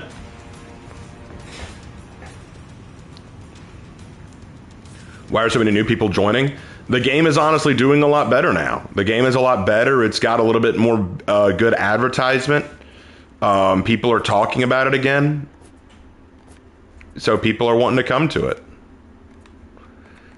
It's also one of the few Ubisoft games out there right now that hasn't completely descended to the woke mob. I did that whole video where I laughed at the idea that For Honor was woke. I thought that was hysterically funny. And yet I had so many people, even now, still telling me it is woke. How? How's it woke? Like, it has body type A and B or body type 1 and 2. And I'm like, yeah, it's annoying, but it doesn't make the game woke. You all right there, Lark? Yep. You got a very serious look on your face. Serious business. Huh.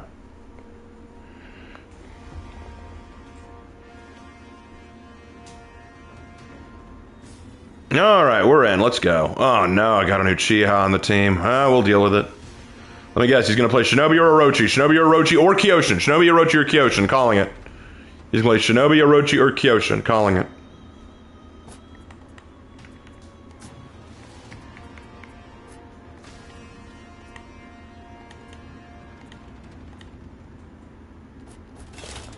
Yes, he's a Shinobi. Called it. And he's going to be at least level 50, rep 50 Shinobi. At least rep 50 Shinobi. Let me see. Let me see.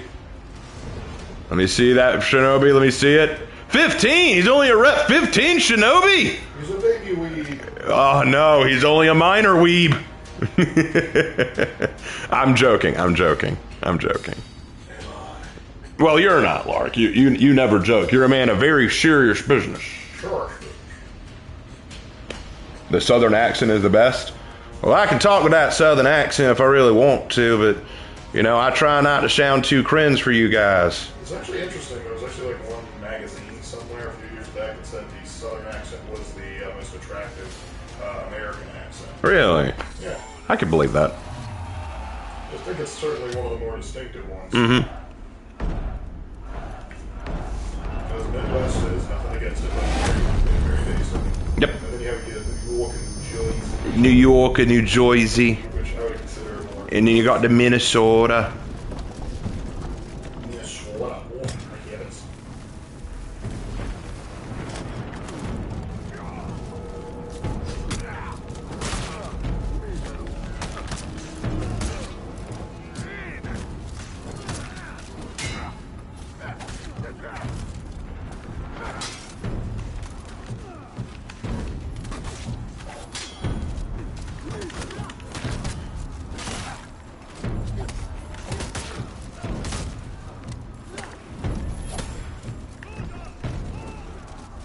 But yeah, I'm playing the Raven Lord Warden now. I made a Raven Lord Warden with the help of Geist, so we're playing that now.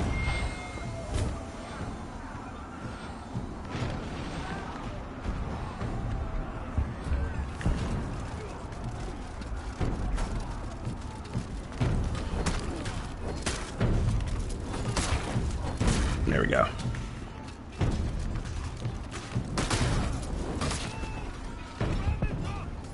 Well, anyway, since we're on the breach now, if y'all want to hear any stories about my past, or if you want to hear any lore from the Raven Lord lore, if any of y'all are interested, be more than happy to share it.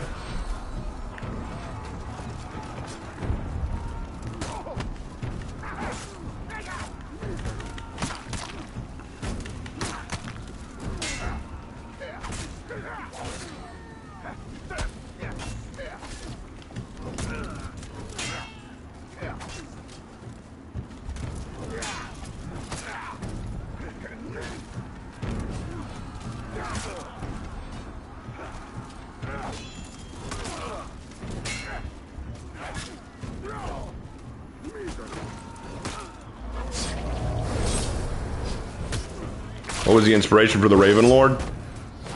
Lots of stuff. There were a lot of things that inspired him. Mostly, wanted to create a character that embodied my principles, my love for fantasy, my love for world building. There's a lot of Christian symbolism in it. Stuff like that.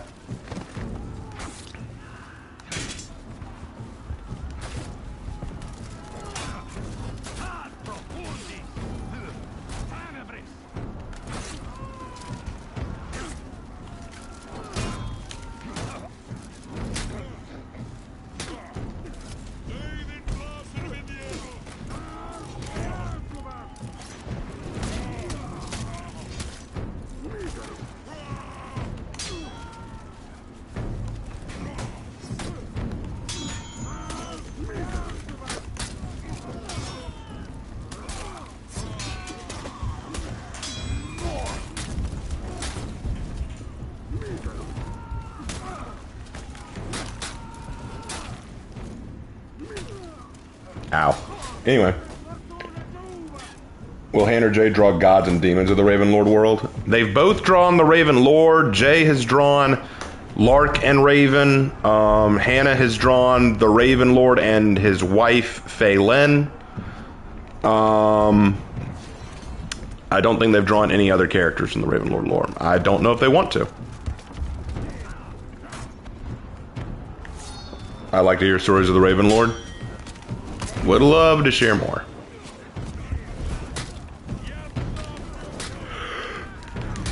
Oh, shoot. I was in the middle of a yawn when that happened.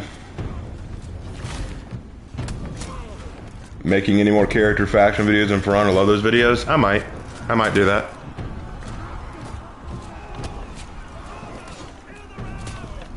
Phelan is the one on the thumbnail, right? Phelan is the Dragon Empress on the thumbnail, yes. She is the wife. She is a dragon with the ability to take the form of a human.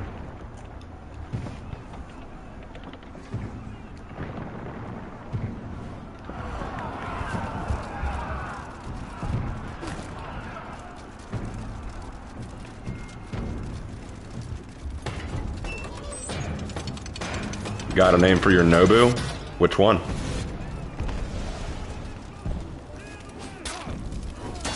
I've got a name for my Nobu legend. You should have seen it.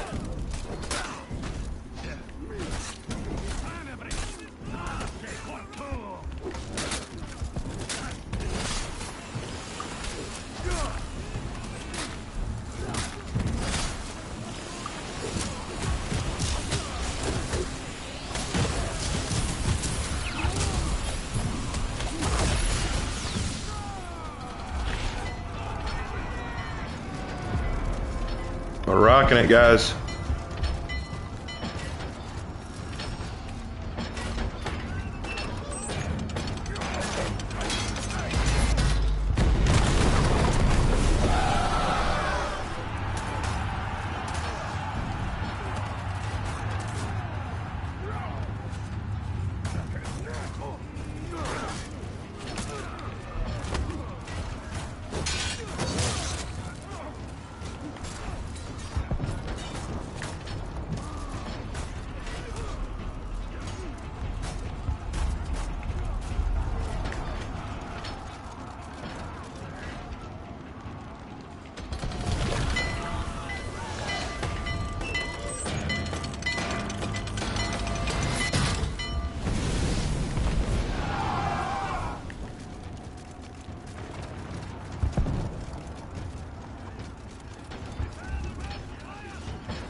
Was that Lawbringer emote spamming?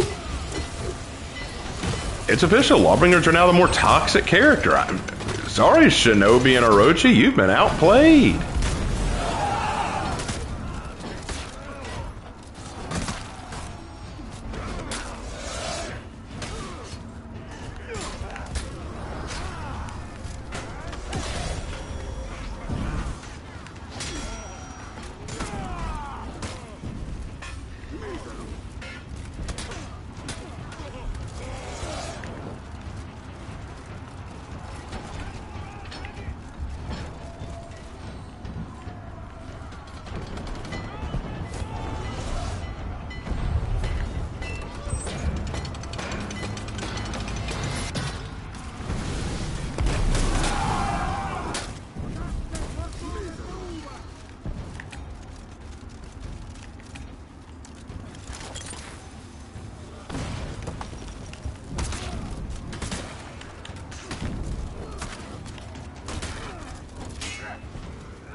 Dun dun dun dun da da da da dun dun dun dun da da da da dun dun dun dun ba-na-na-na-na.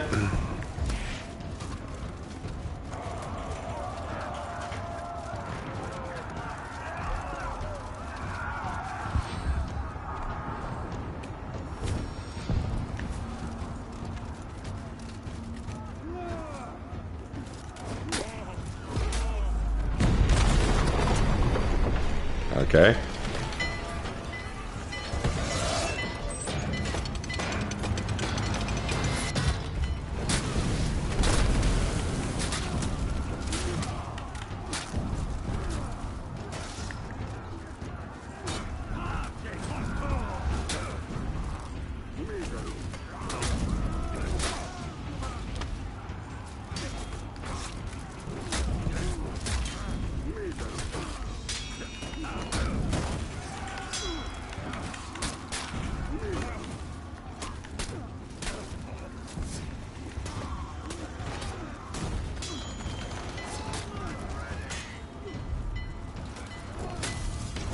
We did it! We won! Yay!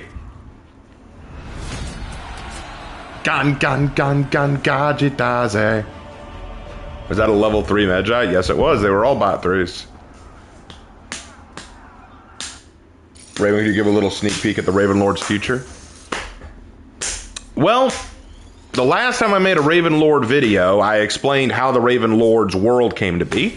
I explained the source of world's creation. I revealed the Great War of Creation. I revealed the rise of Andorism. I revealed how Alanai, the god of creation, is trying to restore his control and leadership of the world. I revealed how Andorism has fallen into decline thanks to dark forces. And I revealed the rise of Daggeroth, being one of the major parts of that, as Daggeroth feeds power into Osmod Sultanate, which is trying to conquer the world. I gotta get one more kill with a Vanguard. No. Let's go Tiandi.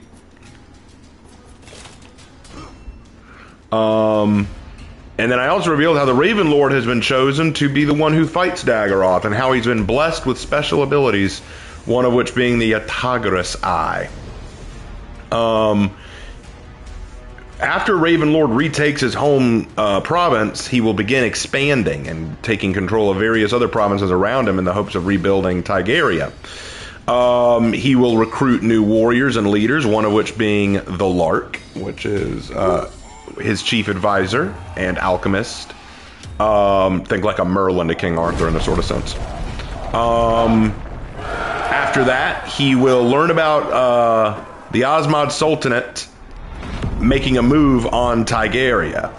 And when he learns of this, he will personally go to investigate the matter and that will be the first time he meets Daggeroth, and they will have a battle of creation sorcery, which will level an entire mountain, to put it simply. But it will also reveal to Daggeroth that there is another with the power of Yatagoras, which will greatly upset him, but also intrigue him.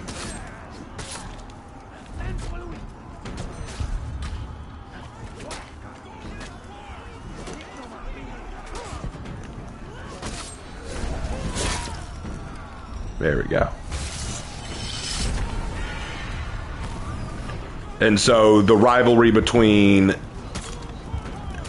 the Raven Lord and Daggeroth will become immensely deadly, leading to a very long, costly, and bloody war between the Empire of Tigeria, which is newly formed, and the Osmod Sultanate, powered and backed by the Dark Harbinger Daggeroth.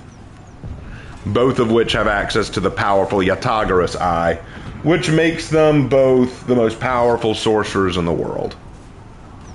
Yeah. It's gonna get real.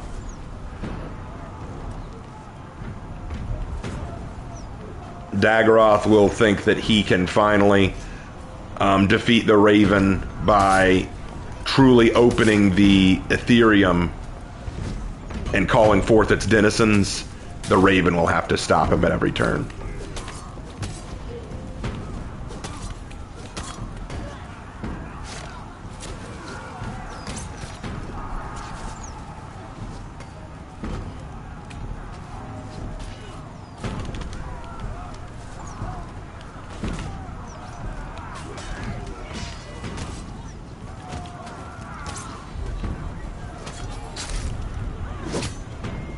Was not expecting this execution, but I'll take it.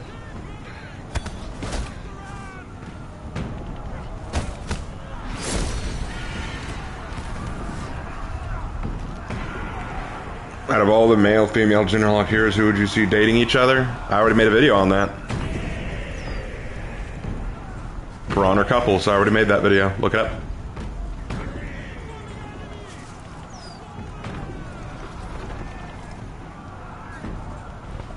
I love talking about my lore and no one giving a shit. And this is exactly why I didn't continue the videos, because it's not what most people want to hear about.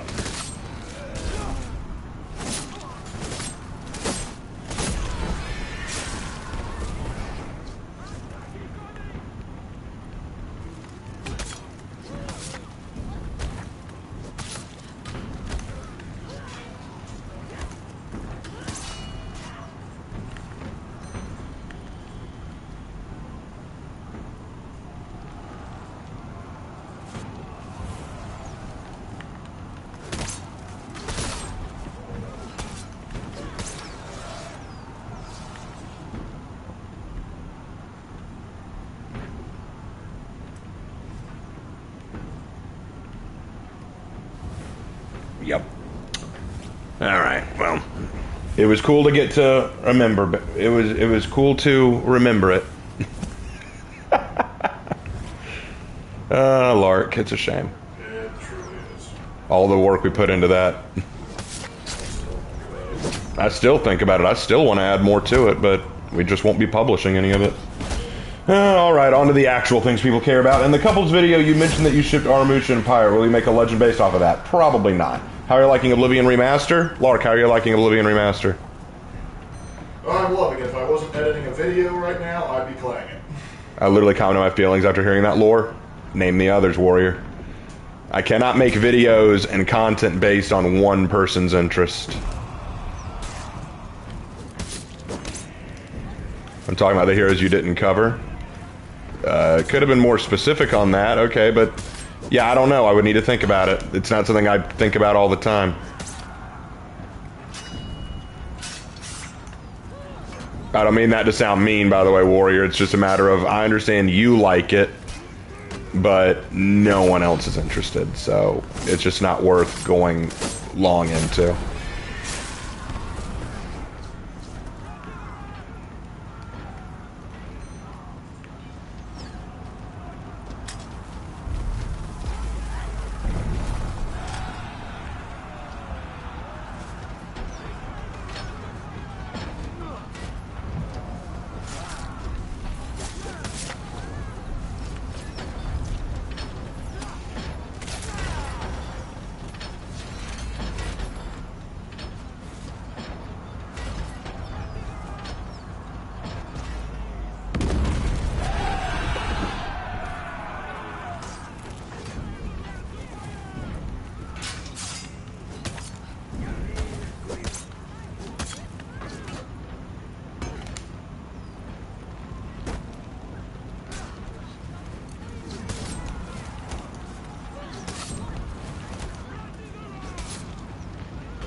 Wexter's throwing a 1v1 tournament on Twitch, Raven. Yeah, I know.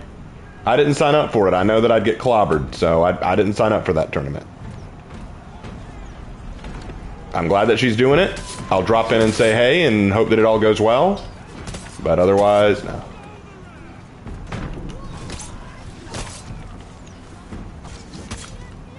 The Rated S for Super videos always puts a smile on my face. That's good. That's good. Raven Knight, you said the Raven had allies who were Daggeroths. Daggeroth doesn't have any singular allies. He uses people. He's very much a manipulator. He's basically using the resources and power of the Osmod Sultanate to do what he wants to do. The Osmod Sultanate is this massive, expansive empire to the south of Tigeria that, for the longest time, was relatively peaceful, but there was a power-hungry sultan who took control, and Daggeroth promised him power and wealth and riches in exchange for his loyalty. And so he's given it to him by helping him conquer the known world.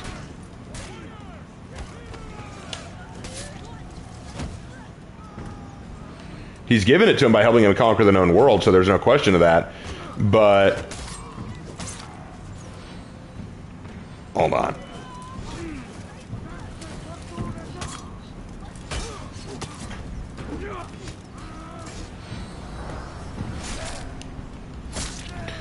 But yeah, that's what he's given him, but Daggeroth has no interest in or care for the Osmods.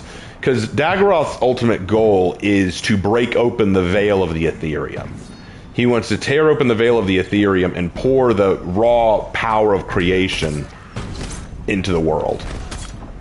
And when that happens, everything will cease to be. Osmod, Tigeria, all of it. It'll create a whole new world. And he wants to be at the center of it.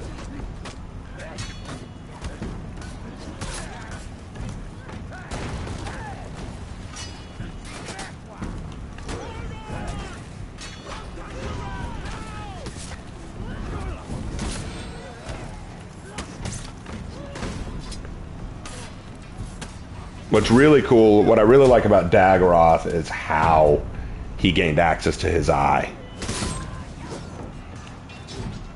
That was the part that I really enjoyed. Like the difference in how the Raven and how Daggeroth obtained their Yatagara's eyes.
Yeah, I did all that myself, thank you.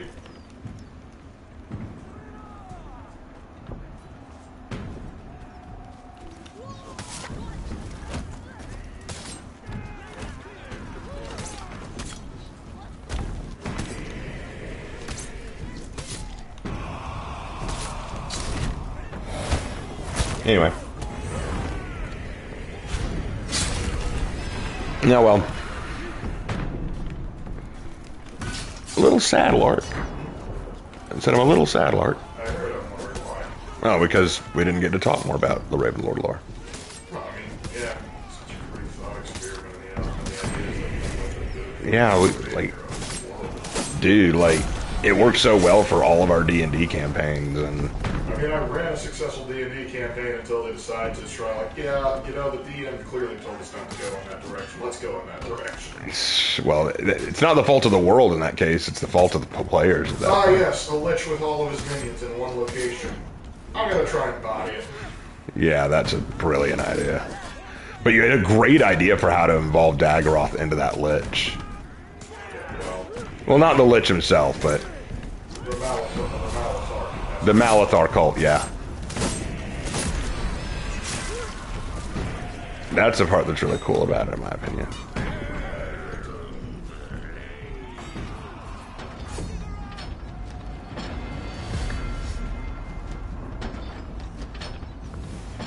Then there was also just the Ethereum itself.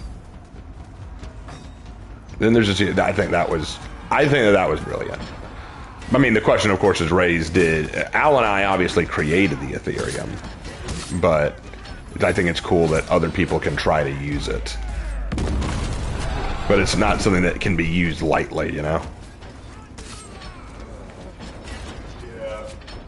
It is kind of interesting how we did it, particularly how I like the idea of, like, where, like, Malithar and Malithar and the presence of, like, other Diana. No joke, actually, like, one of the class in college was, like, we had to write a short story, and I basically wrote sort of, like, this outline, I wrote the first chapter of a story I wanted to do in that world that sort of was supposed to take place after the Raven War.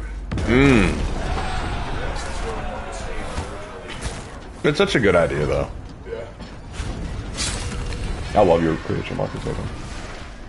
Marcus Haven was my first D&D character out of that, too. You could just tell us more about it. It's not what people want to talk about, and I'd rather use the stream talking about what people want to talk about. I tried talking about it earlier, but everyone wanted to ask other questions, so we tried that game.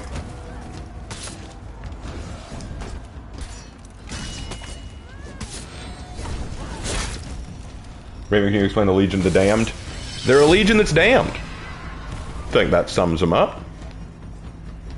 They're basically a mythical Space Marine chapter that's said to show up in times of great need. Supposedly, they're the remnants of some other chapter or legion that are bound to the warp somehow, but no one's quite sure how. Some aren't even sure they actually exist, or if they're just an existing chapter that uses their weird abilities to appear and strike fear into the hearts of their enemies.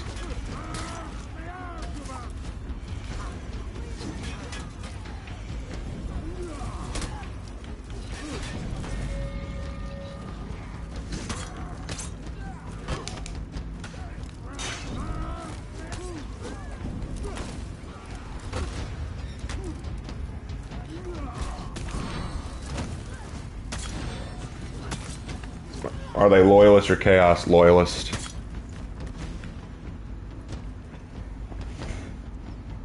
Do I think Tiani could use a rework to their feet? No.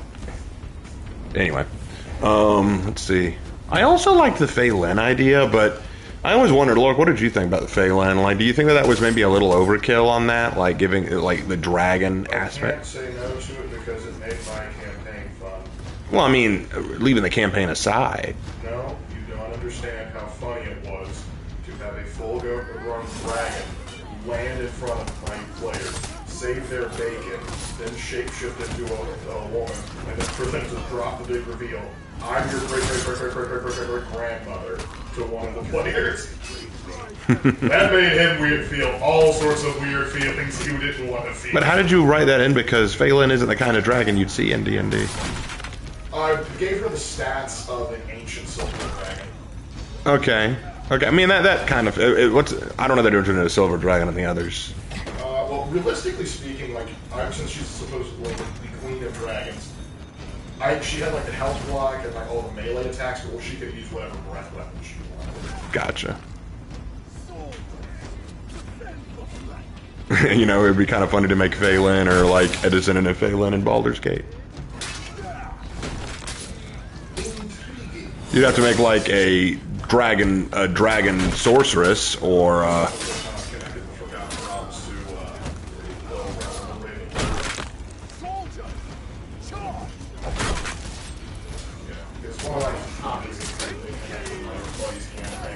Oh yeah, yeah. That's always fun, man.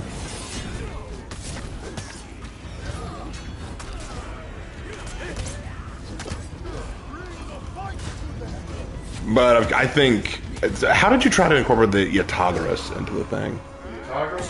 I actually made it a feat. Ah, cool. It was the most broken feat I think I've ever made. But also, like, I had, like, charges to it, and if you overuse... Like, you could use it past the charges, but then you rolled some very serious side effects that could kill you if you kept using it. Sounds about right. And who had it? Forrest, right? Forrest had it? Yeah, Forrest, Brother Martin. Brother Martin was supposed to be a long-off, unknown descendant of the Raven. And he found out a little bit later on. He really understood it as soon as Phelan turned back into her human form. Dusher said, "You look just like you look just like him." He's like, "What do you mean? Like, I'm your grandmother?" And he was just like, And he was just like, oh. he was like, "What?" Above table, I'll never forget Forrest because I showed him a picture, and Forrest was like, "Now there's enough degrees of separation that it wouldn't be weird." Like, no, it's still weird.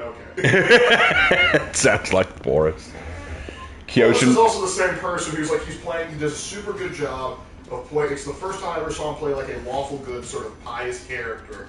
And the nanosecond he finds a succubus, he just goes, "I fold." And I'm like, what? You're a cleric, dude. Like, Cleric who knows his weaknesses. a cleric who knows his weaknesses.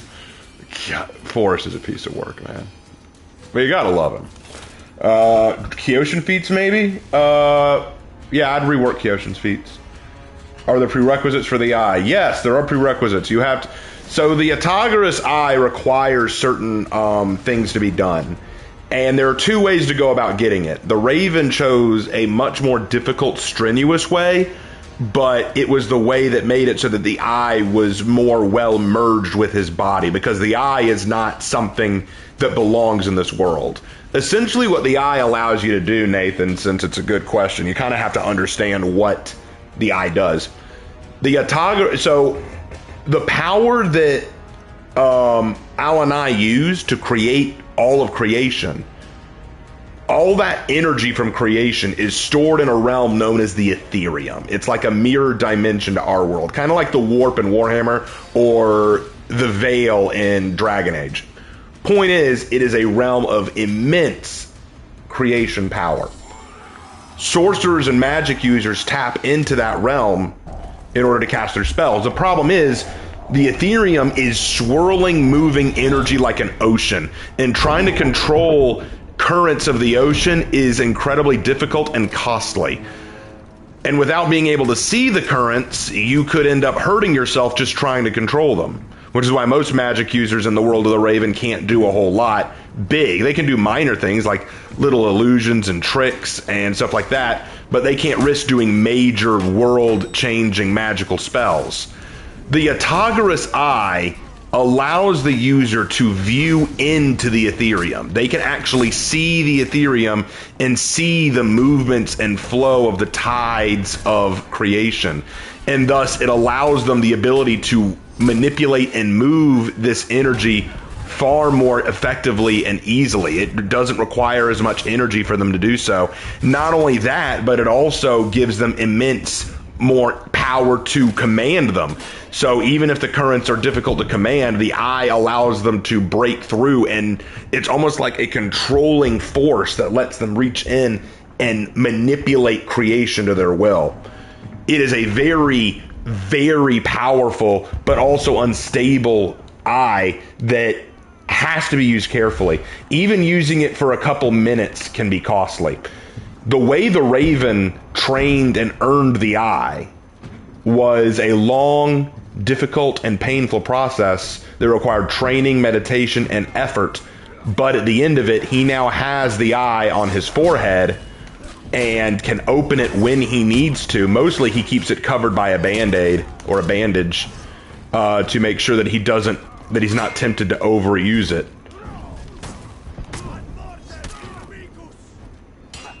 Hold on. I'm going to save my Magi here. There we go. So he's not tempted to overuse it. But when he does use it, he has excellent control over it. and he's also able to nullify some of the negative effects because of the effort he put in to earn it. He still suffers them, and he has to be careful how much power he uses and how long he uses it, but he can control it better. Daggeroth cheated a little. He gained it as an immediate gift from one of the Dark Dionin, one of the dark minor gods of this world, gods under Alanai that betrayed him. One of the Dark Dionin gave him the eye free of charge without him having to do anything for it by replacing one of his existing eyes with the Yatagras. This means that he's constantly using the eye even when he doesn't want to, and it means that his body and soul are becoming irreparably damaged by the effort. It's incredibly unstable, and it's warping his mind, soul, body. He is now mad with power and rage, and he is a threat to himself and others around him. And yet he embraces it fully because this Dark Dionin has promised him the chance to become the ruler and king of this new world that he will create. Because what Daggeroth wants is he wants to rip open the barrier between our world and the Ethereum, allowing that creation power to flow into our world. And there's no telling what would happen if that were to happen. Essentially, it could cause mutations. It could cause the destruction of whole continents and seas. It could turn the current races of the world, like humans and centaurs and elves and all these others, and just change them irreparably, turning them into freaks and monsters. It could release all new monsters on the world. Like, there's no telling what destroying that barrier would do, but Daggeroth is convinced that by doing it, the old world will be destroyed and a new, better, amazing world will be created. And so his goal is to rip it open, but his eye isn't strong enough to do that. His eye can't do it on its own, so he's trying to find a way to do it by dabbling into dark and very twisted powers of sorcery. And he's being led by a Dark Dionin to do it. So that's essentially the story behind the eye. So if y'all ever wondered why in the Chibi art of the Raven Lord there's this red eye on his forehead, that is the Yatagras.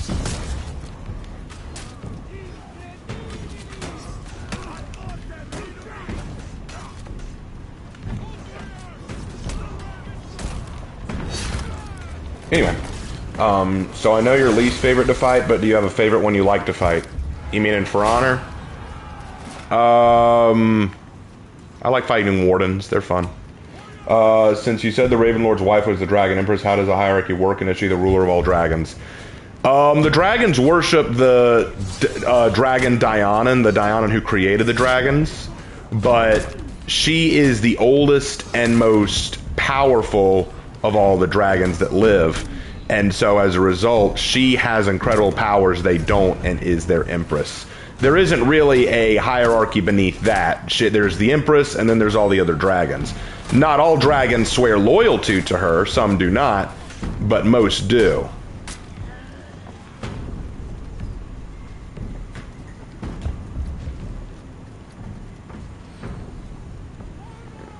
Raven Knight, are there beings that are innately attuned to or within the Ethereum?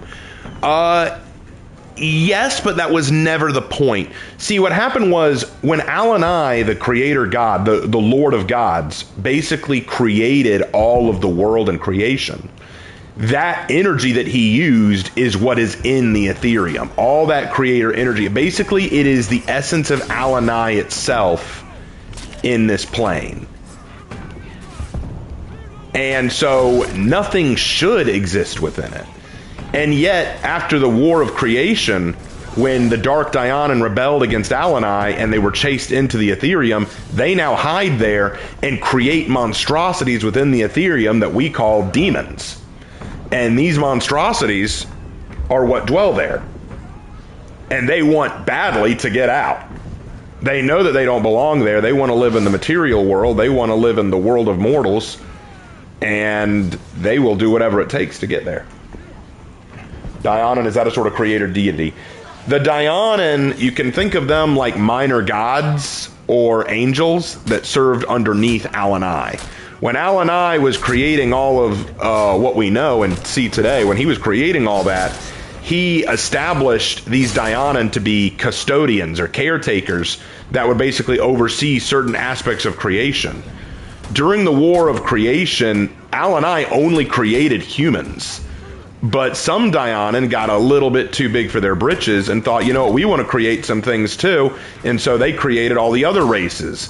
Some took humans and just adjusted them a little bit. Like the elves, they took humans and made them immortal, gave them pointed ears and affinity for using ethereal power. The dwarves, they made humans more stout, more hairy, more stubborn, and more gifted in other aspects. So these Dionin tried to create their own shit. Al-Anai came back from the War of Creation, saw what they made, and said, all right, who did this?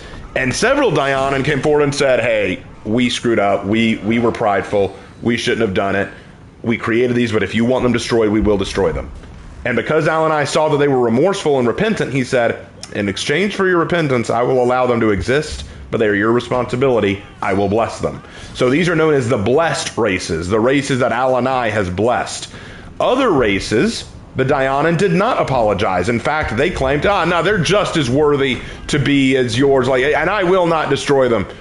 Al-Anai cursed these races. They are not blessed, and these are your goblins. These are your dark elves. These are the ones who fear the sun because Al-Anai dwells within the sun, as it were.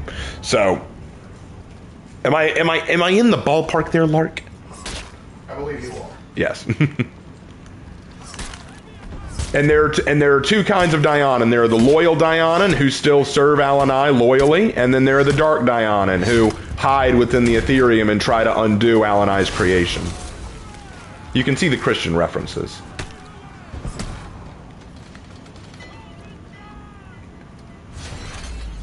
Like the Valar and the Maiar? Cool. Yes, very much so, yes. Tolkien was a huge inspiration.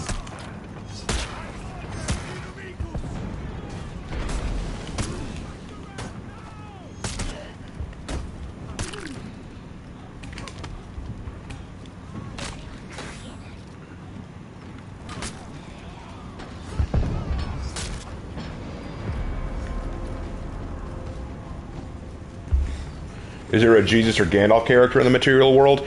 Actually, no, we never made a Jesus character. What we did was we created an Al-Anai religion called Anderism because it was started by a man by the name of, what was his first name? Do you remember? I know his last name was... He didn't have a first name. His name was Anders, or later on Saint Anders. Okay, so Saint Anders. He was this guy who Al-Anai blessed to be his prophet, to basically be his speaker. And he traveled the world telling people about Al-Anai, because what happened was when Al-Anai went to go fight the War of Creation, all of reality forgot Al-Anai. They forgot him because they were also wrapped up in the chaos. They forgot who Al-Anai was. And so Anders went around trying to teach people who Al-Anai was and remind them of their creator. And so that spawned the faith of Anderism. And so for a long time, Anderism was the faith.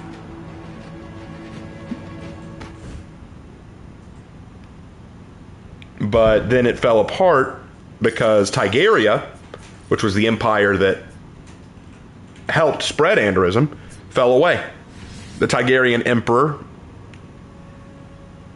after he died, his children tried to follow it, but then a lot of them grew power hungry and didn't follow it the way they should have. One bad emperor actually was the Tigerian interregnum. It was 3 children all vying to become emperor. 1 who was loyal to Anderism, 2 who were not and more out for themselves. They had a big 3-way war, and it kind of tore the empire apart. You can hear all about it in the Ravenlord lore videos, because we talk about the Tigerian interregnum. Guys, like I said, we went autistic level of detail on some of this. Like, we didn't just say, and then Tigharia fell. No, we went into detail about why it fell. Yes, the interregnum. The interregnum. What a name, by the way, Interregnum. Love that name. So that is a badass name. Let's go Sister of Battle one more time, and then we'll probably wrap it up.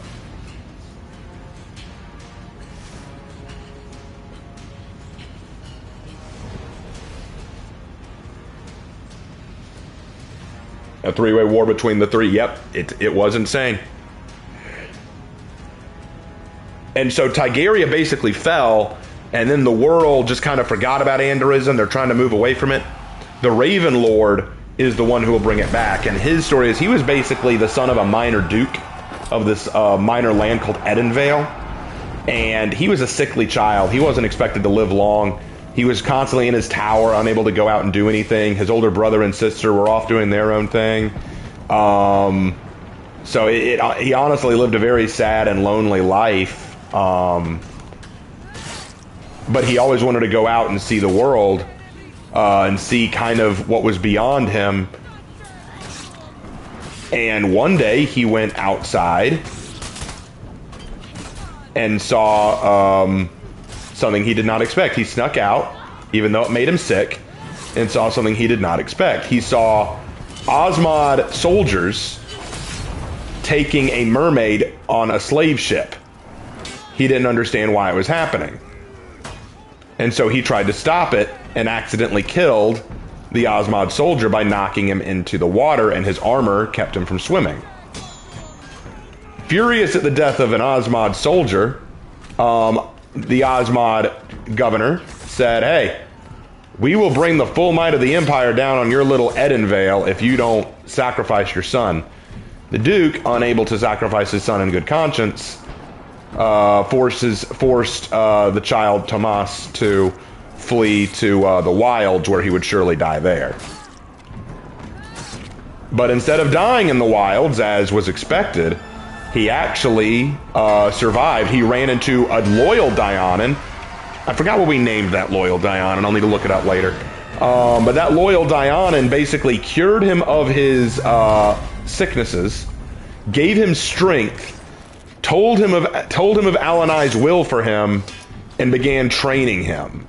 And now he is incredibly powerful, and he's been told that his job now is to rebuild Tigeria.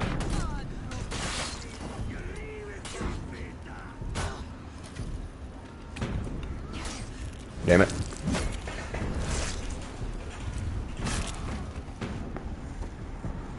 Hey, King Albion. That is you. You're the Magi. Cool, man. I see Leper King inspiration. Oh, there's Leper King inspiration. There's Moses inspiration. There's King David inspiration. There's Elijah inspiration. So the Raven Lord trained to master the powers of sorcery, the master of fighting. He did all this stuff to try to become stronger, and he began working to rally allies. Like, he's rallied a whole clan of orcs, he's rallied a herd of centaurs, some elves have joined him, dwarves, some human outlier colonies. He's basically worked really hard to gather allies.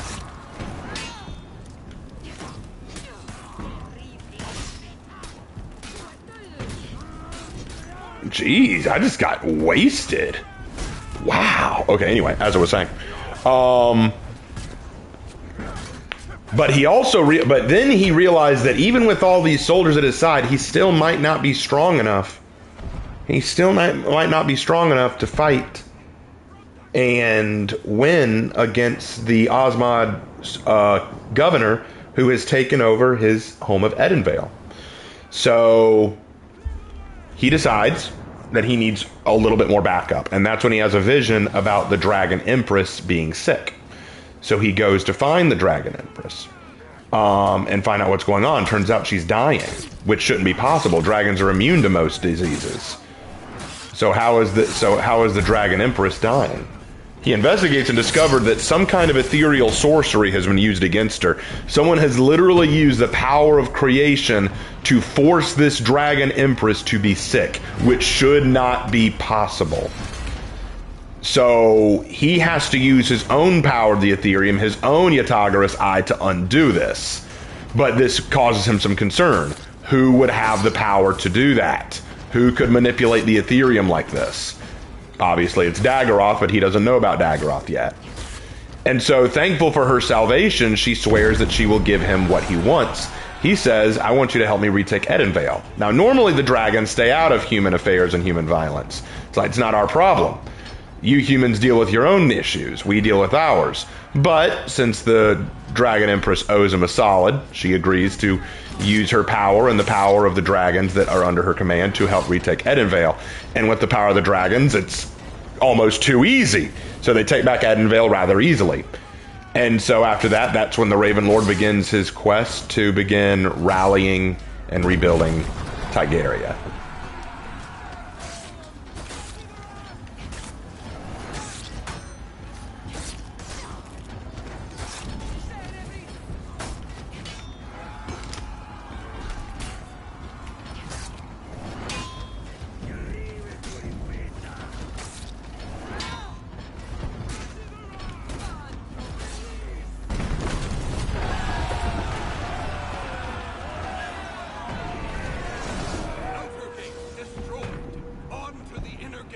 I had a 20-way war once, and it was absolutely wow. Nobody won. Okay, sounds like the Sengoku Jidai.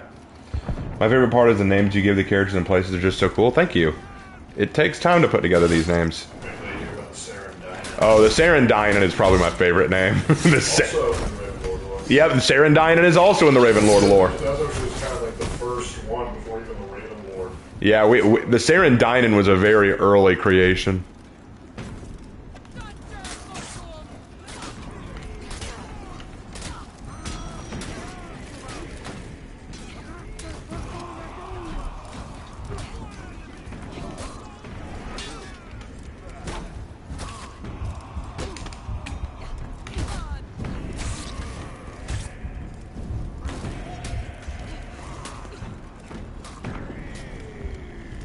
Anyway.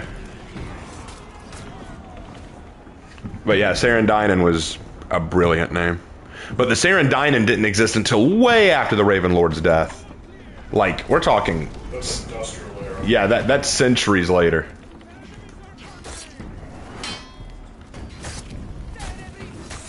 Most people had almost forgotten about the Raven Lord at that time. I mean, Tigeria is the most powerful country on the continent by that point. It is, by that point, Tigeria rules the world, but... Well, it doesn't necessarily rule the world, it rules the continent for the most part. And in fact, like, at the beginning of the story where the Sarendainen actually become irrelevant as an organization is because there was a big war that kind of finalized Tigeria's control, and the Sarendainen were result of the Legion of Walker reneging on their deal, and then the hammer came down. The Silver Core. Yep, the Silver Core.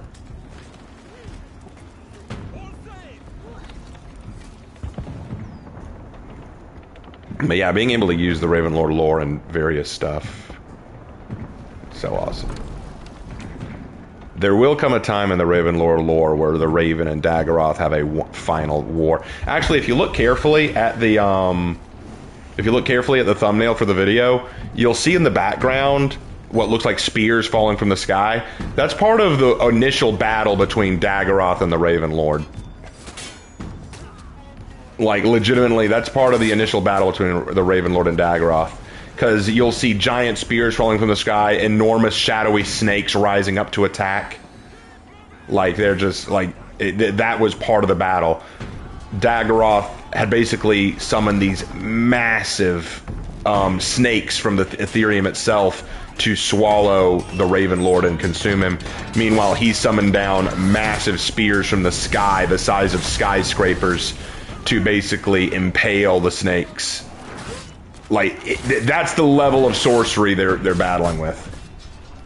Is this a Crusader Knight? No, she's a Sister of Battle. Like from Warhammer.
Anyway, if you ever want help constructing languages for your fantasy worlds, give me a call.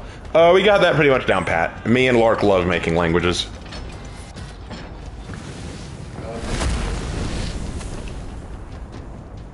Is Daggeroth the only traitor Dianan fighting the Ravenlord? No. Daggeroth isn't a Dianan. He's being manipulated by a Dianan. Daggeroth is just another sorcerer. I'm a sad owl. Sorry, but we like doing that. But anyway, Daggeroth is being manipulated by a Dianan, but he's not. But there's more than one Dianan who hates the Ravenlord. Like the Ravenlord will actually have to fight a Dianan himself at one point, and it will be a very ugly fight. Because while the Ravenlord has incredible power, Dianan are still basically minor gods.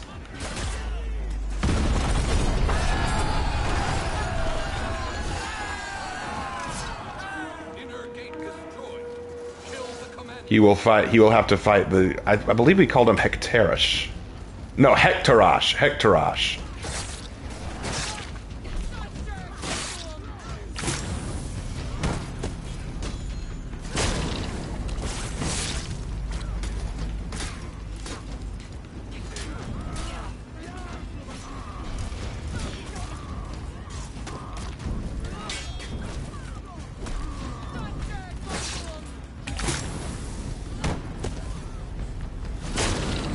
Sounds Egyptian. He was based on Egyptian gods.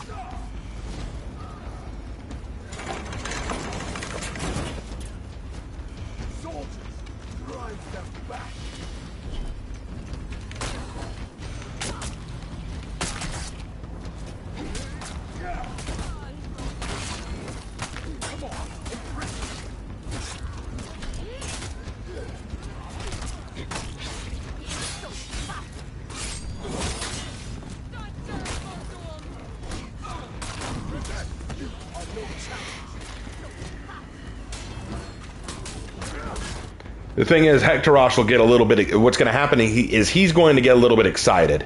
He thinks that Daggeroth won't be able to defeat the Ravenlord, so he decides to go ahead and attack the Ravenlord directly, and so he forces his way into the mortal world to attack him up front. The Ravenlord and him get into a incredibly deadly duel, but the problem is Hectarash made a fatal mistake. By entering the mortal world to do battle, he basically sent a signal to the other loyal Dianan, hey, I'm here. I'm out of the Ethereum. I'm ready to fight. And so other Dianan basically showed up to kick his butt. And if you're wondering if the Ravenlord could have defeated him, it's not likely.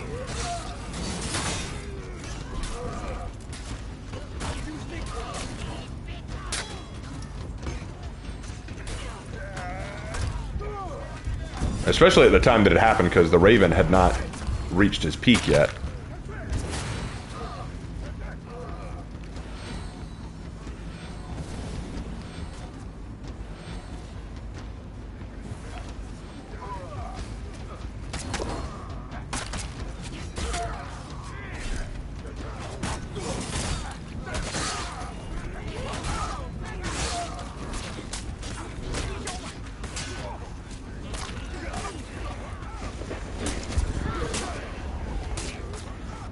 But probably the most powerful thing the Ravenlord will ever do in his lore, at least as far as we've created, is during his final battle with Daggeroth. Daggeroth will finally attempt to rip open the veil and summon forth the powers of the Ethereum, and he almost succeeds. And the reason this summons a massive, enormous demon.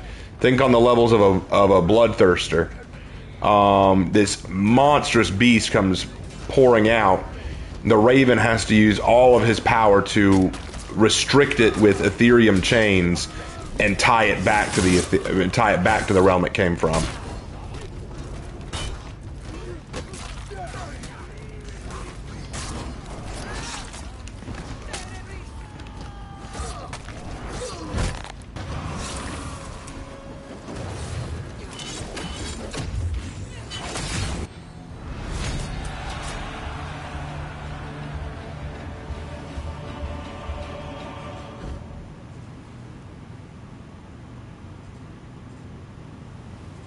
All right. We did it.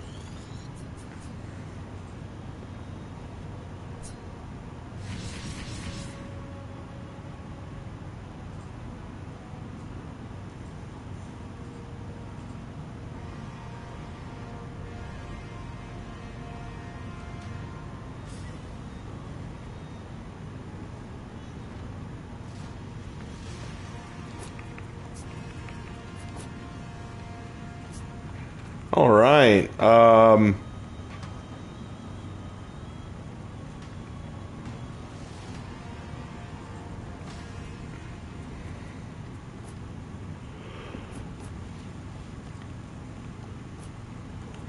I forgot you repped up, PK. We got you to rep 39 now.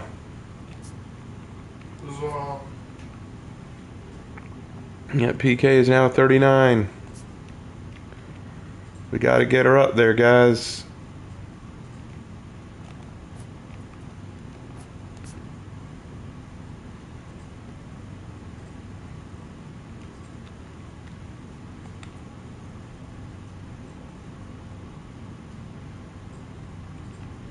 Well, we did get to talk a little bit about it, Lark. Lark? I said we did get to talk a little bit about it. That we did, that we did.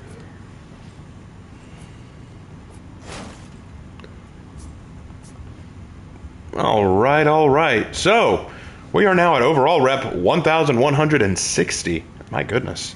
We had a good time tonight, I feel like. Now, I'm going to say it again, because I said it last time.